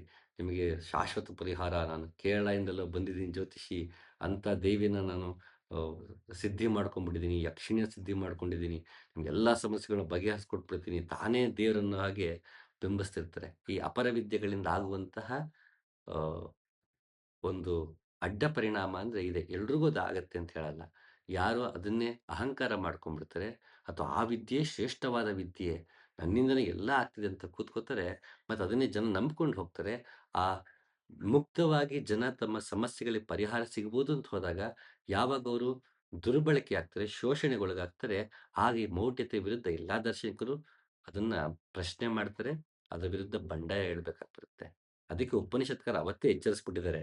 ಇದ್ರಲ್ಲಿ ಯಾರು ಅಪರವಿದ್ಯೆಯಿಂದ ಹೋಗ್ತಾರೋ ಅವ್ರ ಕೊನೆಗೆ ಸಂಸಾರ ಮುಳುಗಿ ಮುಳುಗಿ ಹೋಗ್ಬಿಡ್ತಾರಪ್ಪ. ಅವರಿಂದ ಯಾರು ಹೋಗ್ತಾರೋ ಅವರು ಕೂಡ ಇದೇ ಸತ್ಯ ಅನ್ಕೊಂಡು ಹೋಗ್ಬಿಡ್ತಾರೆ. ಕುರುಡನ ಹಿಂದೆ ಕುರುಡ ಹೋದ ಹೇಗೆ ದಾರಿ ತಪ್ಪಿಬಿಡ್ತಾನೋ ಆ ರೀತಿ ಅಂತ ಅವತ್ತಿನ ಕಾಲದ ಪರಿಸ್ಥಿತಿನ ಹೋಲಿಸಿ ಅವತ್ತು ಕಣ್ಣಿಗೆ ಕಂಡಂತಹ ಉದಾಹರಣೆಯನ್ನ ಅವತ್ತು ಕೊಟ್ಟಿದ್ದಾರೆ. ಹಾಗಾಗಿ ನಾವು ಅಪರವಿದ್ಯೆಯನ್ನೇ ಪರವಿದ್ಯೆ ತಂದುಕೊಳ್ಳಬಾರದು. ಅಪರವಿದ್ಯೆ ನಿಮ್ಗೆ ಲೌಕಿಕವಾಗಿದ್ದೀವಿ, ನಮ್ಗೆ ಅದರಲ್ಲೇ ನೆಮ್ಮದಿ ಇದೆ ಅಂದ್ರೆ ಅದನ್ನೇ ಮಾಡ್ಕೊಂಡಿರ್ಬೋದು. ಆದ್ರೆ ಅಪರವಿದ್ಯೆನೇ ಪರವಿದ್ಯೆ ಅಂತ ನಂಬುವ ಅವಶ್ಯಕತೆ ಇಲ್ಲ. ಮತ್ತೆ ನಂಬಲು ಬಾರದು ಅನ್ನೋದೇ ಇಡೀ ಎಲ್ಲಾ ದಾರ್ಶನಿಕರ, ಉಪನಿಷತ್ಕಾರರ ಒಂದು ಮುಖ್ಯವಾದ ನೇರವಾದ ಸಂದೇಶ. ಈ ಪಂಡಿತರಲ್ಲದವರು ಹೀಗೆ ಅವಿದ್ಯೆಯಲ್ಲಿ ಮುಳುಗಿದವರಾಗಿ ತಾವು ಕೃತಾರ್ಥರಾದವೆಂದು ಚಿಕ್ಕ ಮಕ್ಕಳ ಹಾಗೆ ಭಾವಿಸುತ್ತಿರುತ್ತಾರೆ. ಆದರೆ ಮೋಹರಾಗದಲ್ಲಿ ಕೂಡಿದವರಾದುದರಿಂದ ಅವರು ಪರಮಜ್ಞಾನವನ್ನು ಹೊಂದಲಾಗದೆ ಹೋಗುವರಲ್ಲದೆ ತಮ್ಮ ಪುಣ್ಯ ಕರ್ಮ ಫಲಭೋಗಗಳು ಕ್ಷೀಣಿಸಲು ಮತ್ತೆ ಅಧೋಗತಿಯನ್ನು ಹೊಂದುತ್ತಾರೆ. ಇದನ್ನ ನಾನು ವಿವರಿಸೋ ಅವಶ್ಯಕತೆ ಇಲ್ಲ ಅಂತ ಅನ್ಸುತ್ತೆ. ಎಷ್ಟು ಸೊಗಸಾಗಿ ಹೇಳಿದೆ ನೋಡಿ. ಇವತ್ತು ಯಾರ್ಯಾರೋ ಪಂಡಿತರು ಅಂತ ಆ, ತಮ್ಮ ಹೆಸರು ಪಕ್ಕ ಹಾಕೊಂಡಿರ್ತಾರೆ. ಉಪನಿಷತ್ ಪ್ರಕಾರ ಪಂಡಿತ ಅಂದ್ರೆ ಒಂದು ವಿಷಯದಲ್ಲಿ ಪಂಟನಾಗಿರುವುದು, ಎಕ್ಸ್ಪರ್ಟ್ ಆಗಿರುವುದು. ಯಾವುದರಲ್ಲಿ? ಪರವಿದ್ಯೆಯಲ್ಲಿ. ಯಾರು ಪರವಿದ್ಯೆಯಲ್ಲಿ ತಾನು ಸತ್ಯವನ್ನ ಕಂಡುಕೊಂಡಿದ್ದಾನೋ ಆತ ಮಾತ್ರ ಪಂಡಿತ. ಉಪನಿಷತ್ಕಾರರ ಕಾಲದಲ್ಲಿ ಪಂಡಿತ ಅಂದ್ರೆ ಅವನು ಯೋಗ ಮಾರ್ಗದಲ್ಲಿ ನಡೆದಿದ್ದಾನೆ, ಅದು ಅವನಿಗೆ ಸಿದ್ಧಿಸಿದೆ, ಅದರಿಂದ ಅವನಿಗೆ ಸತ್ಯ ದಕ್ಕಿದೆ, ಅದನ್ನು ಮತ್ತೆ ಇನ್ನೊಬ್ಬನಿಗೆ ಹೇಳಿಕೊಡಬಲ್ಲ, ಹಾಗಾಗಿ ಆತ ಪಂಡಿತ. ಇವತ್ತು ನಮಗೇನಾಗಿದೆ, ಶಾಸ್ತ್ರಾಧ್ಯಯನ ಮಾಡಿದವನೇ ಪಂಡಿತ ಅನ್ನೋ ಮಟ್ಟಿಗೆ ನಾವಿತ್ತು ಆ ಪದ ಈ ರೀತಿ ಬಳಸ್ತಾ ಇದೀವಿ. ಆದ್ರೆ ಉಪನಿಷತ್ಕಾರ ಕಾಲದಲ್ಲಿ ಪಂಡಿತ ಅಂದ್ರೆ ಆತ ಮಾತ್ರ. ವಿಪ್ರ ಅಂದ್ರೆ ವಿದ್ಯೆಯನ್ನು ತಿಳಿದವನು. ಯಾವ ವಿದ್ಯೆ? ಪರವಿದ್ಯೆಯನ್ನು ತಿಳಿದವನು ಮಾತ್ರ ವಿಪ್ರ. ಓ, ಇವತ್ತೇನಾಗಿದೆ, ಅದು ಒಂದು ಓ, ಓ, ಸೀಮಿತ ಅರ್ಥವನ್ನ ಪಡ್ಕೊಂಡ್ಬಿಟ್ಟಿದೆ. ಆದ್ರೆ ವಿಪ್ರ ಅಂದ್ರೆ ವಿದ್ಯೆಯಲ್ಲಿ ಯಾರು ಪ್ರಖರತೆಯನ್ನ ಪಡೆದಿದ್ದಾನೋ ಆತ ಮಾತ್ರ, ಪರಿಣಿತಿಯನ್ನ ಪಡೆದಿದ್ದಾನೋ, ಪ್ರಜ್ಞೆ ಪಡೆದಿದ್ದಾನೋ ಆತ ವಿಪ್ರ. ಯಾವ ವಿದ್ಯೆ? ಪರವಿದ್ಯೆ ಹೊರತು ಅಪರವಿದ್ಯೆ ಅಲ್ಲ. ಸಂಸಾರಾಸಕ್ತಿ ಇರುವ ಮೂಢರು ಯಾಗಾದಿ ಶ್ರೋತ್ರ ಕರ್ಮಗಳನ್ನು, ಕೆರೆಬಾವಿ ಸರೋವರಗಳಲ್ಲಿ ಪೂರ್ತ ಕರ್ಮಗಳನ್ನು ಎಲ್ಲದಕ್ಕಿಂತ ಉತ್ತಮ ಕರ್ಮಗಳಾಗಿ ಭಾವಿಸುತ್ತಾ ಆತ್ಮಜ್ಞಾನವೆಂಬ ಉತ್ತಮ ಶ್ರೇಯಸ್ಸಾಧನವನ್ನು ತಿಳಿಯಲಾರದವರಾಗಿದ್ದಾರೆ. ಅಂತಹವರು ಭೋಗಸ್ಥಾನವಾದ ಸ್ವರ್ಗದಲ್ಲಿ ಕರ್ಮಫಲಗಳನ್ನು ಅನುಭವಿಸಿ ಈ ಲೋಕದಲ್ಲಿ ಮನುಷ್ಯ ಜನ್ಮವನ್ನಾಗಲಿ, ಅದಕ್ಕಿಂತ ನೀಚ ಜನ್ಮವನ್ನಾಗಲಿ ಹೊಂದುತ್ತಿರುವರು. ಈಗ ಅಂಥವನ್ನ ಆಚರಿಸೋದ್ರಿಂದ ಅದನ್ನೇ ಸತ್ಯ ಅಂತ ಅನ್ಕೊಂಡ್ರೆ, ಅವ್ರು ಏನೇ ಫಲಗಳು ಅನುಭವಿಸಿದ್ರು, ಸಂಪಾದಿಸಿದ್ರು, ಪುಣ್ಯ ಫಲಗಳನ್ನ ಸಂಪಾದಿಸಿದ್ರು, ಆತ ಮತ್ತೆ ಸ್ವರ್ಗಕ್ಕೆ ಹೋಗ್ಲೇಬೇಕು ಮತ್ತು ವಾಪಸ್ ಮನುಷ್ಯ ಜಾತಿ ಬರಬೇಕು. ಕೀಳು ಜನ್ಮ ಪಡಿಬೋದು ಅಂತ ಅಂತಂದ್ರೆ ಉಪನಿಷತ್ಕಾರನೇ ಮನುಷ್ಯ ಬಿಟ್ಟು ಪ್ರಾಣಿನೋ, ನರಿನೋ, ಜಿರಳೆ ಗಿರಳೆ ಆಗಿ ಹುಟ್ಟಬಹುದು. ಅಂದ್ರೆ ಹಂಗಾರೆ ಅದು ಯಾಗ ಮಾಡೋದ್ರಿಂದ ಪಾಪ ಹತ್ತತಂತಲ್ಲ. ನಾವು ಏನೇ ಯಾಗಾದಿಗಳು ಮಾಡಿದ್ರು ದಿನನಿತ್ಯ ಜೀವನದಲ್ಲಿ ನಾವು ಚಿತ್ತಶುದ್ಧಿಯಾಗದೆ ಬರೀ ಬಾಹ್ಯಾಚರಣೆ ಮಾಡಿ ದಿನನಿತ್ಯದಲ್ಲಿ ಅದೇ ಕೋಪ, ತಾಪ, ಅಸೂಯೆ, ದುಃಖದಲ್ಲಿ ನರಳೋದು, ಕೊರಗೋದು, ಇನ್ನೊಬ್ಬನ ಶಪಿಸೋದು ಇವೇ ಮಾಡ್ಕೊಂಡಿದ್ದು ನಾ ಬರೀ ಗುಡಿಗುಂಡಾಂತಗಳಿಗೆ ಹೋಗ್ತೀನಿ, ನಾ ಚರ್ಚ್‌ಗೆ ಹೋಗ್ತೀನಿ, ಮಸೀದಿಗೆ ಹೋಗ್ತೀನಿ, ನಾನು ಅಲ್ಲಾಹುವಿನ ಹೆಸರಲ್ಲಿ ಇನ್ನೊಬ್ಬನ್ನ ಕೊಲ್ತೀನಿ ಅಂತಂದ್ರೆ ಪ್ರಯೋಜನಕ್ಕಿಲ್ಲ. ಹಾಗಾಗಿ ಇಲ್ಲಿ ತುಂಬಾ ಸ್ಪಷ್ಟವಾಗಿ ಹೇಳ್ತಾ ಇದ್ದಾರೆ. ನೀವು ಬರೀ ಬಾಹ್ಯಾಚರಣೆ ಮಾಡ್ಬಿಟ್ಟ ತಕ್ಷಣ ಪುಣ್ಯಗಳು ಬಂತು ಅಂದ ತಕ್ಷಣ ನೀವು ಮತ್ತೆ ಅದನ್ನೆಲ್ಲ ಒಳ್ಳೇದಾಗ್ಬಿಡತ್ತೆ ಅಂತ ಅನ್ಕೊಳಕ್ ಹೋಗ್ಬೇಡಿ. ಯಾಕಂದ್ರೆ ಪುಣ್ಯ ಕರ್ಮಗಳಿಂದ ಪುಣ್ಯ ಸಿಗತ್ತೆ. ಜೀವನ ಪೂರ್ತಿ ನಾವು ಮಾಡೋ ಪಾಪ ಕರ್ಮಗಳಿದೆಯಲ್ಲ, ಆ ಪಾಪ ಕರ್ಮಗಳಿಂದ ಪಾಪವೂ ಬಂದಿರುತ್ತಲ್ಲ. ಹಾಗಾಗಿ ನೀವು ಮನುಷ್ಯನಾಗೂ ಹುಟ್ಟಬಹುದು ಅಥವಾ ಅದಕ್ಕಿಂತ ಕೀಳಾಗಿ ಹೋಗ್ಬಿಡ್ಬಹುದಪ್ಪ. ಅಂದ್ರೆ ಇಲ್ಲಿ ಇವರು ಏನು ಸರ್ಕಲ್ ಇದೆ, ಬರ್ತ್ ಅಂಡ್ ಡೆತ್ ಸರ್ಕಲ್ಲು. ಇದ್ರಲ್ಲಿ ಯಾವ ಕರ್ಮದಲ್ಲಿ ಏನೇನು ಉಂಟಾಗತ್ತೆ ಅನ್ನೋ ಪಟ್ಟಿ ಕೊಡಕ್ ಹೋಗಲ್ಲ ಉಪನಿಷತ್ಕಾರರು. ಯಾಕೆಂದ್ರೆ ಅವ್ರಿಗೆ ಆ ಅಪರವಿದ್ಯೆ ಬೇಕಾಗೇ ಇಲ್ಲ. ಯಾವ ಕರ್ಮದಿಂದ ಮುಂದೆ ಯಾವ ಜನ್ಮದಲ್ಲಿ ಏನಾಗಿ ಹುಟ್ಟುತ್ತೀಯ ಅಂತ ಉಪನಿಷತ್ತು ಪಟ್ಟಿನೇ ಕೊಡಲ್ಲ. ಅದೆಲ್ಲ ನಮ್ಗೆ ಪುರಾಣಗಳಲ್ಲಿ ಸಿಗೋದು. ಉಪನಿಷತ್ಕಾರರನ್ನ ಗೊಡವೆಗೆ ಹೋಗಲ್ಲ. ಯಾವ ಕರ್ಮದಿಂದ ಯಾವ ಫಲ ಉಂಟಾಗತ್ತೆ ಅನ್ನೋ ವಿವರಣೆಯ ಗೊಡವೆಗೆ ಹೋಗಲ್ಲ. ಯಾಕೆಂದ್ರೆ ಉಪನಿಷತ್ಕಾರ ನಿಮ್ಮನ್ನ ಹುಟ್ಟು ಸಾವಿಂದ ಬಿಡುಗಡೆಗೊಳಿಸುವುದೇ ಹೊರತು, ಯಾವ ಕರ್ಮದಿಂದ ಯಾವ ಫಲ ಬರುತ್ತೆ ಅಂತ ಹೇಳೋದಲ್ಲ. ಕರ್ಮದಿಂದ ಫಲಗಳು ಉಂಟಾಗದೇ ಕರ್ಮ ಮಾಡುವುದು ಹೇಗೆ ಅಂತ ಹೇಳ್ಕೊಡತ್ತಾನೆ ಉಪನಿಷತ್ಕಾರ ಹೊರತು, ಯಾವ ಕರ್ಮದಿಂದ ಯಾವ ಫಲ ಉಂಟಾಗತ್ತೆ ಅನ್ನೋದನ್ನ ಹೋಗಲ್ಲ. ಯಾಕೆಂದ್ರೆ ಅದೊಂದು ಕೆಲಸವೇ ಅಲ್ಲ. ನಿಜವಾದ ದಾರ್ಶನಿಕನ ಕೆಲಸ ಕರ್ಮದಿಂದ ಫಲಗಳು ಉಂಟಾಗದೆ ಕರ್ಮವನ್ನ ಮಾಡುವುದು ಹೇಗೆ? ನಿಷ್ಕಾಮ ಕರ್ಮ ಹೇಗೆ? ಫಲಾಪೇಕ್ಷೆ ಮಾಡದೆ ಕರ್ಮವನ್ನ ಮಾಡುವುದು ಹೇಗೆ ಅಂತ ಹೇಳಿಕೊಡುವವನು ಗುರು. ನಿಮ್ಮ ಕರ್ಮಗಳೆಲ್ಲ ಸುಟ್ಟಾಕುವುದನ್ನ, ಫಲಗಳನ್ನು ಸುಟ್ಟಾಕುವುದನ್ನ ಹೇಗೆ ಅಂತ ಹೇಳಿಕೊಡುವವನು ಗುರುವೇ ಹೊರತು, ಇಂಥ ಕರ್ಮ ಮಾಡಿದ್ರೆ ಇಂಥ ಫಲ ಬರುತ್ತೆ ಅಂತ ಹೇಳೋದು ಗುರುವಿನ ಕೆಲಸ ಅಲ್ಲ. ಅದು ಅಪರ ವಿದ್ಯೆಯ ಕೆಲಸ. ಗುರುವಿಂದು ಪರವಿದ್ಯೆ ಕೆಲಸ ಅಷ್ಟೇ. ಹಾಗಾಗಿ ಇಲ್ಲಿ ಉಪನಿಷತ್ಕಾರರು ಕರ್ಮದ ಕರ್ಮಕ್ಕೆ ಫಲದ ನಂಟಿದೆ ಅಂತ ಹೇಳ್ತಾರೆ ಹೊರತು, ಯಾವ ಕರ್ಮಕ್ಕೆ ಯಾವ ಫಲ. ಈ ಜನ್ಮದಲ್ಲಿ ನಾವು ನೀರು ಕೊಟ್ಟಿಲ್ಲ ಅಂದ್ರೆ ಮುಂದಿನ ಜನ್ಮದಲ್ಲಿ ಕತ್ತೆ ಹಾಕಿ ಹುಡ್ತೀವಿ. ಇದನ್ನ ಉಪನಿಷತ್ ಹೇಳಲ್ಲ. ಇಂತಿಂಥ ಕರ್ಮಕ್ಕೆ ಇಂತಿಂಥದ್ದೇ ಫಲಗಳು ಅಂತ ಉಪನಿಷತ್ ಹೇಳಲ್ಲ. ಯಾಕೆಂದ್ರೆ ಅದವ್ರಿಗೆ ಸಂಬಂಧವೇ ಇಲ್ಲ. ಯಾವ ದಾರ್ಶನಿಕನು, ಯಾವ ಗುರುವು ಅದನ್ನ ಹೇಳೋದಕ್ಕೆ ಹೋಗಲ್ಲ. ಅವನ ಕೆಲಸ ಫಲಗಳಿಲ್ಲದೆ ಕರ್ಮವನ್ನ ಮಾಡಿಸುವುದೇ ಆಗಿರುತ್ತೆ ಹೊರತು, ಫಲಗಳ ಬಗ್ಗೆ ಮಾತಾಡೋದಲ್ಲ. ಹಾಗಾಗಿ ಇಲ್ಲಿ ಈ ಉದಾಹರಣೆ ಬಂತು ಅಂದ ತಕ್ಷಣ ಅವನು ಮನುಷ್ಯನಾಗಿ ಹುಟ್ಟಬಹುದು, ಅದಕ್ಕಿಂತ ಕೆಳ ಇದರಲ್ಲಿ ಅಂದ್ರೆ ಪ್ರಾಣಿಗಳಲ್ಲಿ ಅಥವಾ ಗಿಡಗಳಾಗೂ ಹುಟ್ಟಬಹುದು ಅನ್ನೋ ಅರ್ಥ ಅಷ್ಟೇ ಹೊರತು, ಯಾವುದು ಕೀಳು ಮೇಲು ಅಂತಲ್ಲ. ಉಪನಿಷತ್ಕಾರ ಪ್ರಕಾರ ಒಂದು ನೀನು ಮನುಷ್ಯನಾಗಿ ಪ್ರಜ್ಞೆ ಇರುವಂತಹ ಒಂದು ಮನುಷ್ಯ ಜನ್ಮ ಹೊತ್ಬೋದು. ನಿಂಗೆ ಮತ್ತೆ ನಮ್ಮ ತಪ್ಪುಗಳನ್ನ ತಿದ್ದುಕೊಳ್ಳೋಕೆ ಅವಕಾಶ ಇರುತ್ತೆ. ಪ್ರಾಣಿಗಳಾಗಿ ಹುಟ್ಟಿದ್ರೆ ಅದಕ್ಕೆ ಯಾವ ರೀತಿ ಅವಕಾಶಗಳಿರಲ್ಲ. ಅದು ಇಡೀ ಒಂದು ಜನ್ಮವನ್ನ ಹಾಗೆ ಕಳ್ಕೊಂಡು ಹೋಗುತ್ತೆ. ನೀ ಮತ್ತೆ ಮನುಷ್ಯನಾಗಿ ಹುಟ್ಟು ಬರೋಕೆ ಕಾಯ್ಬೇಕಾಗತ್ತೆ. ನೀನು ಸುಮ್ಮನೆ ಅನವಶ್ಯಕ ಹುಟ್ಟಿ ಬಂದು ಮಾಡಬೇಕಲ್ಲ ಅಂತ ಉಪನಿಷತ್ಕಾರರು ಹೇಳ್ತಾರೆ ಹೊರತು, ಪ್ರಾಣಿ ಜನ್ಮ ಕೀಳು, ಮನುಷ್ಯ ಜನ್ಮ ಮೇಲು ಅಂತ ಉಪನಿಷತ್ತು ಯಾವುದನ್ನು ಕೀಳು ಮೇಲು ಮಾಡಲ್ಲ. ಅದು ಹೇಳೋದಿಷ್ಟೇ. ಮನುಷ್ಯನಾಗಿ ಹುಟ್ಟಬಹುದು, ಅದಕ್ಕಿಂತ ಕೆಳಮಟ್ಟದಲ್ಲಿ ಅಂದ್ರೆ ಪ್ರಾಣಿಗಳನ್ನ ಹುಟ್ಟಬಹುದು ಅಂತ ಯಾಕೆ ಹೇಳುತ್ತೆ ಅಂದ್ರೆ, ಮತ್ತೆ ಪ್ರಾಣಿಯಾಗಿ ಹುಟ್ಟಿ ಜನ್ಮಗಳು ವೇಸ್ಟ್ ಆಗತ್ತಪ್ಪ. ಮನುಷ್ಯನಾಗಿ ಹುಟ್ಟೋ ಅವಕಾಶ ಸಿಕ್ಕಿದ್ರೆ ನಿನಗೆ ಮತ್ತೆ ತಪ್ಪುಗಳು ತಿದ್ದುಕೊಳ್ಳೋಕೆ ಸಾಧ್ಯ ಇದೆ. ಹಾಗಾಗಿ ಅರಿವಿನಿಂದ ನೀನು ಕರ್ಮವನ್ನ ಮಾಡು. 100 ವರ್ಷ ಕರ್ಮ ಮಾಡುತ್ತಲೇ ಕರ್ಮವನ್ನ ಗೆಲ್ಲಬೇಕು ಅಂತ ಈಶೋಪನಿಷತ್ ಹೇಳೋದ್ರಿಂದ, ಅರಿವಿನಿಂದ ಕರ್ಮ ಮಾಡಿ. ಪರವಿದ್ಯೆ ಕಡೆಗೆ ಬನ್ನಿ, ಅಪರ ವಿದ್ಯೆ ಕಡೆ ಗಮನ ಕೊಡಬೇಡಿ ಅಂತ ಉಪನಿಷತ್ ಹೇಳ್ತಾ ಹೋಗುತ್ತೆ. ಹಣದಿಂದ ಅಮೃತತ್ವವನ್ನು, ಮೋಕ್ಷವನ್ನು ಹೊಂದಲು ಸಾಧ್ಯವಿಲ್ಲವೆಂದು ಹೇಳುವ ಶ್ರುತಿಯು, ಕರ್ಮದಿಂದ ಮೋಕ್ಷವನ್ನು ಹೊಂದಲು ಸಾಧ್ಯವಿಲ್ಲವೆಂದು ಸ್ಪಷ್ಟವಾಗಿ ಸಾರುತ್ತದೆ. ಇದಕ್ಕೂ ಅಷ್ಟೇ ವಿವರಣೆ ಕೊಡೋ ಅವಶ್ಯಕತೆ ಇಲ್ಲ ಅನ್ಸುತ್ತೆ. ಇಡೀ ಉಪನಿಷತ್ತಿನ ಸಾರವನ್ನ ಮತ್ತು ಅವಾಗಿಂದ ಏನು ಹೇಳೋದಕ್ಕೆ ಪ್ರಯತ್ನ ಪಡ್ತಿದ್ದೀನಿ ಅದನ್ನ ಶಂಕರಾಚಾರ್ಯರು ಒಂದು ಶ್ಲೋಕದಲ್ಲೇ ಹೇಳಿ ಮುಗಿಸಿದ್ದಾರೆ. ಹಾಗೆ ಭೂಸುರರೇ, ಹೃಷಿಕೇಶನನ್ನು ಭಕ್ತಿಯಿಂದ ಒಲಿಸಿಕೊಳ್ಳಬೇಕು, ಸಂಪತ್ತಿನ ಬಲದಿಂದಲ್ಲ.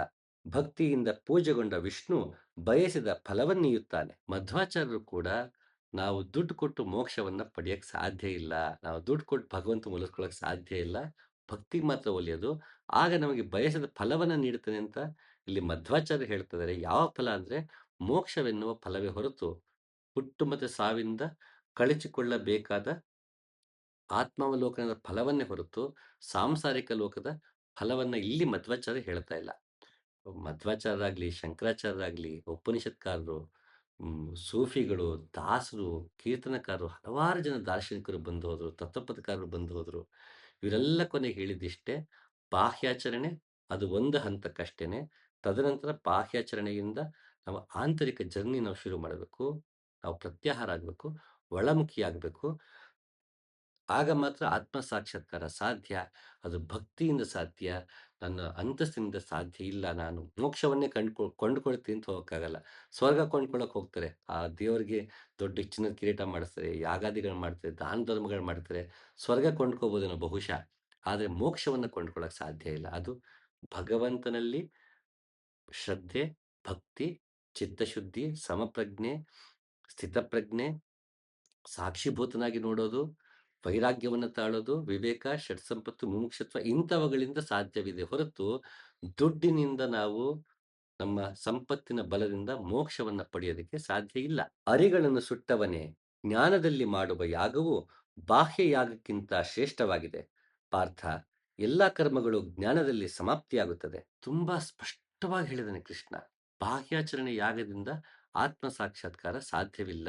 ನಾನು ಬದುಕನ್ನೇ ಯಾಗ ಮಾಡ್ಕೋಬೇಕು, ನಾನು ನನ್ನ ಕರ್ಮಗಳನ್ನೇ ಯಾಗ ಮಾಡ್ಕೋಬೇಕು. ಅಲ್ಲಿ ಇದಂ ನಮಮ ಇದಂ ನಮಮ ಅಂತ ಬಾಹ್ಯಾಚರಣೆ ಯಾಗದಲ್ಲಿ ಹೇಗೆ ನಾವು ಅಲ್ಲಿ ಆಹುತಿ ನೀಡ್ತಾ ಹೋಗ್ತೀವಿ, ನಾವು ನಮ್ಮೊಳಗೆ ನಾವು ಮಾಡುವ ಎಲ್ಲ ಕರ್ಮಗಳನ್ನು ಇದಂ ನಮಮ ಇದಂ ನಮಮ, ಇದು ನನ್ನದಲ್ಲ ನನ್ನದಲ್ಲ, ಎಲ್ಲವೂ ಕೃಷ್ಣಾರ್ಪಣೆ, ಇದೆಲ್ಲ ಅವನಿಗೇ ಸೇರಿದ್ದು ಅಂತ ಮಾಡ್ತೀವಲ್ಲ, ಸದಾ ಆ ಭಾವದಲ್ಲೇ ಬದುಕನ್ನು ಬದುಕ್ತೀವಲ್ಲ, ಅದೇ ನಿಜವಾದ ಯಾಗ. ಅಲ್ಲಿ ನಾವು ಅಹಂಕಾರವನ್ನ, ಅಜ್ಞಾನವನ್ನ, ಅರಿಷಟ್ ವರ್ಗಗಳನ್ನ ಸುಟ್ಟು ಹಾಕೋದಕ್ಕೆ ಸಾಧ್ಯ. ನಾವೆಲ್ಲಿ ಹೊರಗೆ ತುಪ್ಪ ಅಂತೆ ಮತ್ತೊಂದಂತೆ ಎಲ್ಲವನ್ನೂ ಅಗ್ನಿಗೆ ಹಾಕ್ತಾ ಹೋಗ್ತೀವಿ, ಅದು ಬಾಹ್ಯಾಚರಣೆಯ ಯಾಗ. ಇಲ್ಲಿ ಒಳಗಿನ ಯಾಗದಲ್ಲಿ ಅರಿಷಡ್ ವರ್ಗವನ್ನ, ನಮ್ಮ ಅಜ್ಞಾನವನ್ನ, ಅಹಂಕಾರ, ನಮ್ಮ ಚಿತ್ತವೃತ್ತಿ ಇಂಥವೆಲ್ಲವನ್ನು ಸುಡುತ್ತಾ ಹೋಗ್ತೀವಿ. ನಾವು ನಮಾಜ್ ಮಾಡ್ಬೇಕಾದ್ರೆ ಹೊರಗಿಂದ ಬಾಗಿ ಒಳಗೆ ಬಾಗಿಲ್ಲ ಅಂತಂದ್ರೆ ಆಗ ಅಲ್ಲಾಹು ಮೆಚ್ಚೋದಿಲ್ಲ. ಅದು ಎಲ್ಲಾ ಧರ್ಮದಕ್ಕೂ ಅಪ್ಲೈ ಆಗಂತದ್ದು. ಇದು ಈ ಸದ್ಯಕ್ಕೆ ಉಪನಿಷತ್ತೊಂದು ನೆಪ.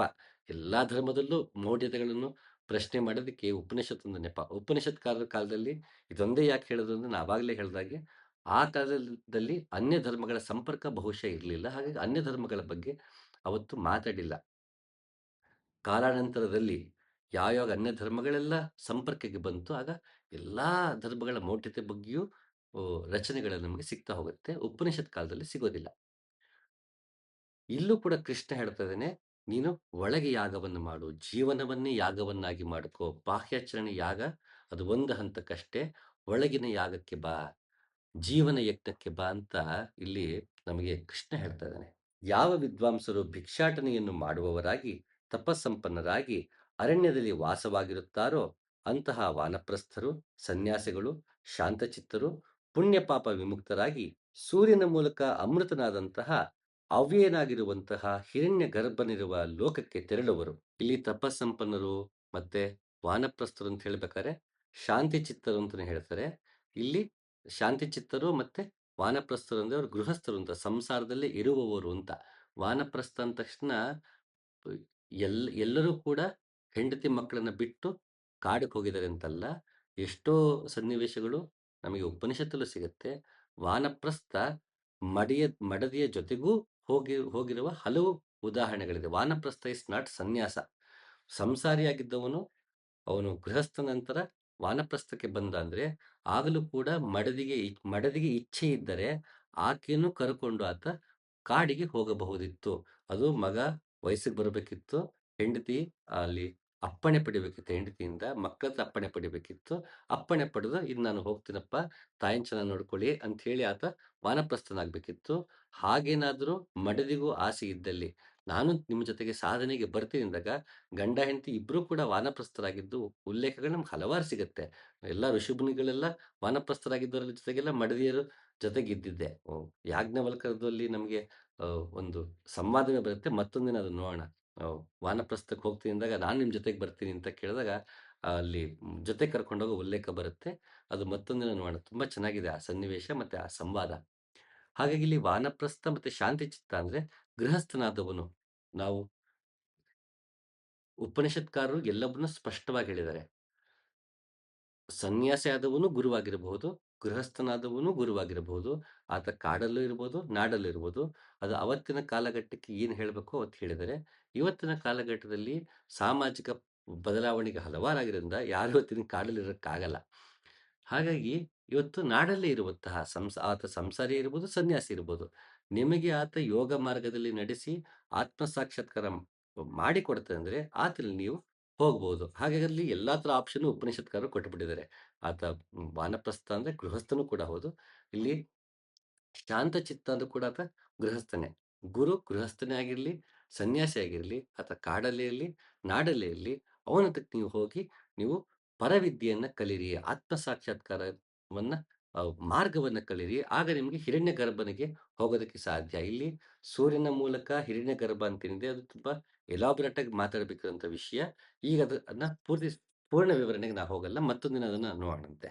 ಬ್ರಹ್ಮಜ್ಞಾನಿಯು ಕರ್ಮದಿಂದ ಪ್ರಾಪ್ತವಾಗುವ ಲೋಕಗಳಲ್ಲಿನ ತಾರತಮ್ಯವನ್ನು ಪರೀಕ್ಷಿಸಿ ತಿಳಿದು ಮೋಕ್ಷವು ಕರ್ಮದಿಂದ ಲಭಿಸುವುದಿಲ್ಲವೆಂದು ಗ್ರಹಿಸಿ ವೈರಾಗ್ಯವನ್ನು ತಳೆದು ಬ್ರಹ್ಮವನ್ನು ತಿಳಿದುಕೊಳ್ಳುವುದಕ್ಕಾಗಿ ಸಮಿತ್ತುಗಳನ್ನು ಕೈಯಲ್ಲಿ ಹಿಡಿದುಕೊಂಡವರಾಗಿ ಶ್ರೋತ್ರಿಯನಾಗಿರುವ ಬ್ರಹ್ಮನಿಷ್ಠನಾದ ಗುರುವನ್ನು ಆಶ್ರಯಿಸಬೇಕು. ಎಷ್ಟು ಸರಳವಾಗಿ ಇದನ್ನ ಈ ಶ್ಲೋಕದಲ್ಲಿ ಹೇಳಿದ್ದಾರೆ.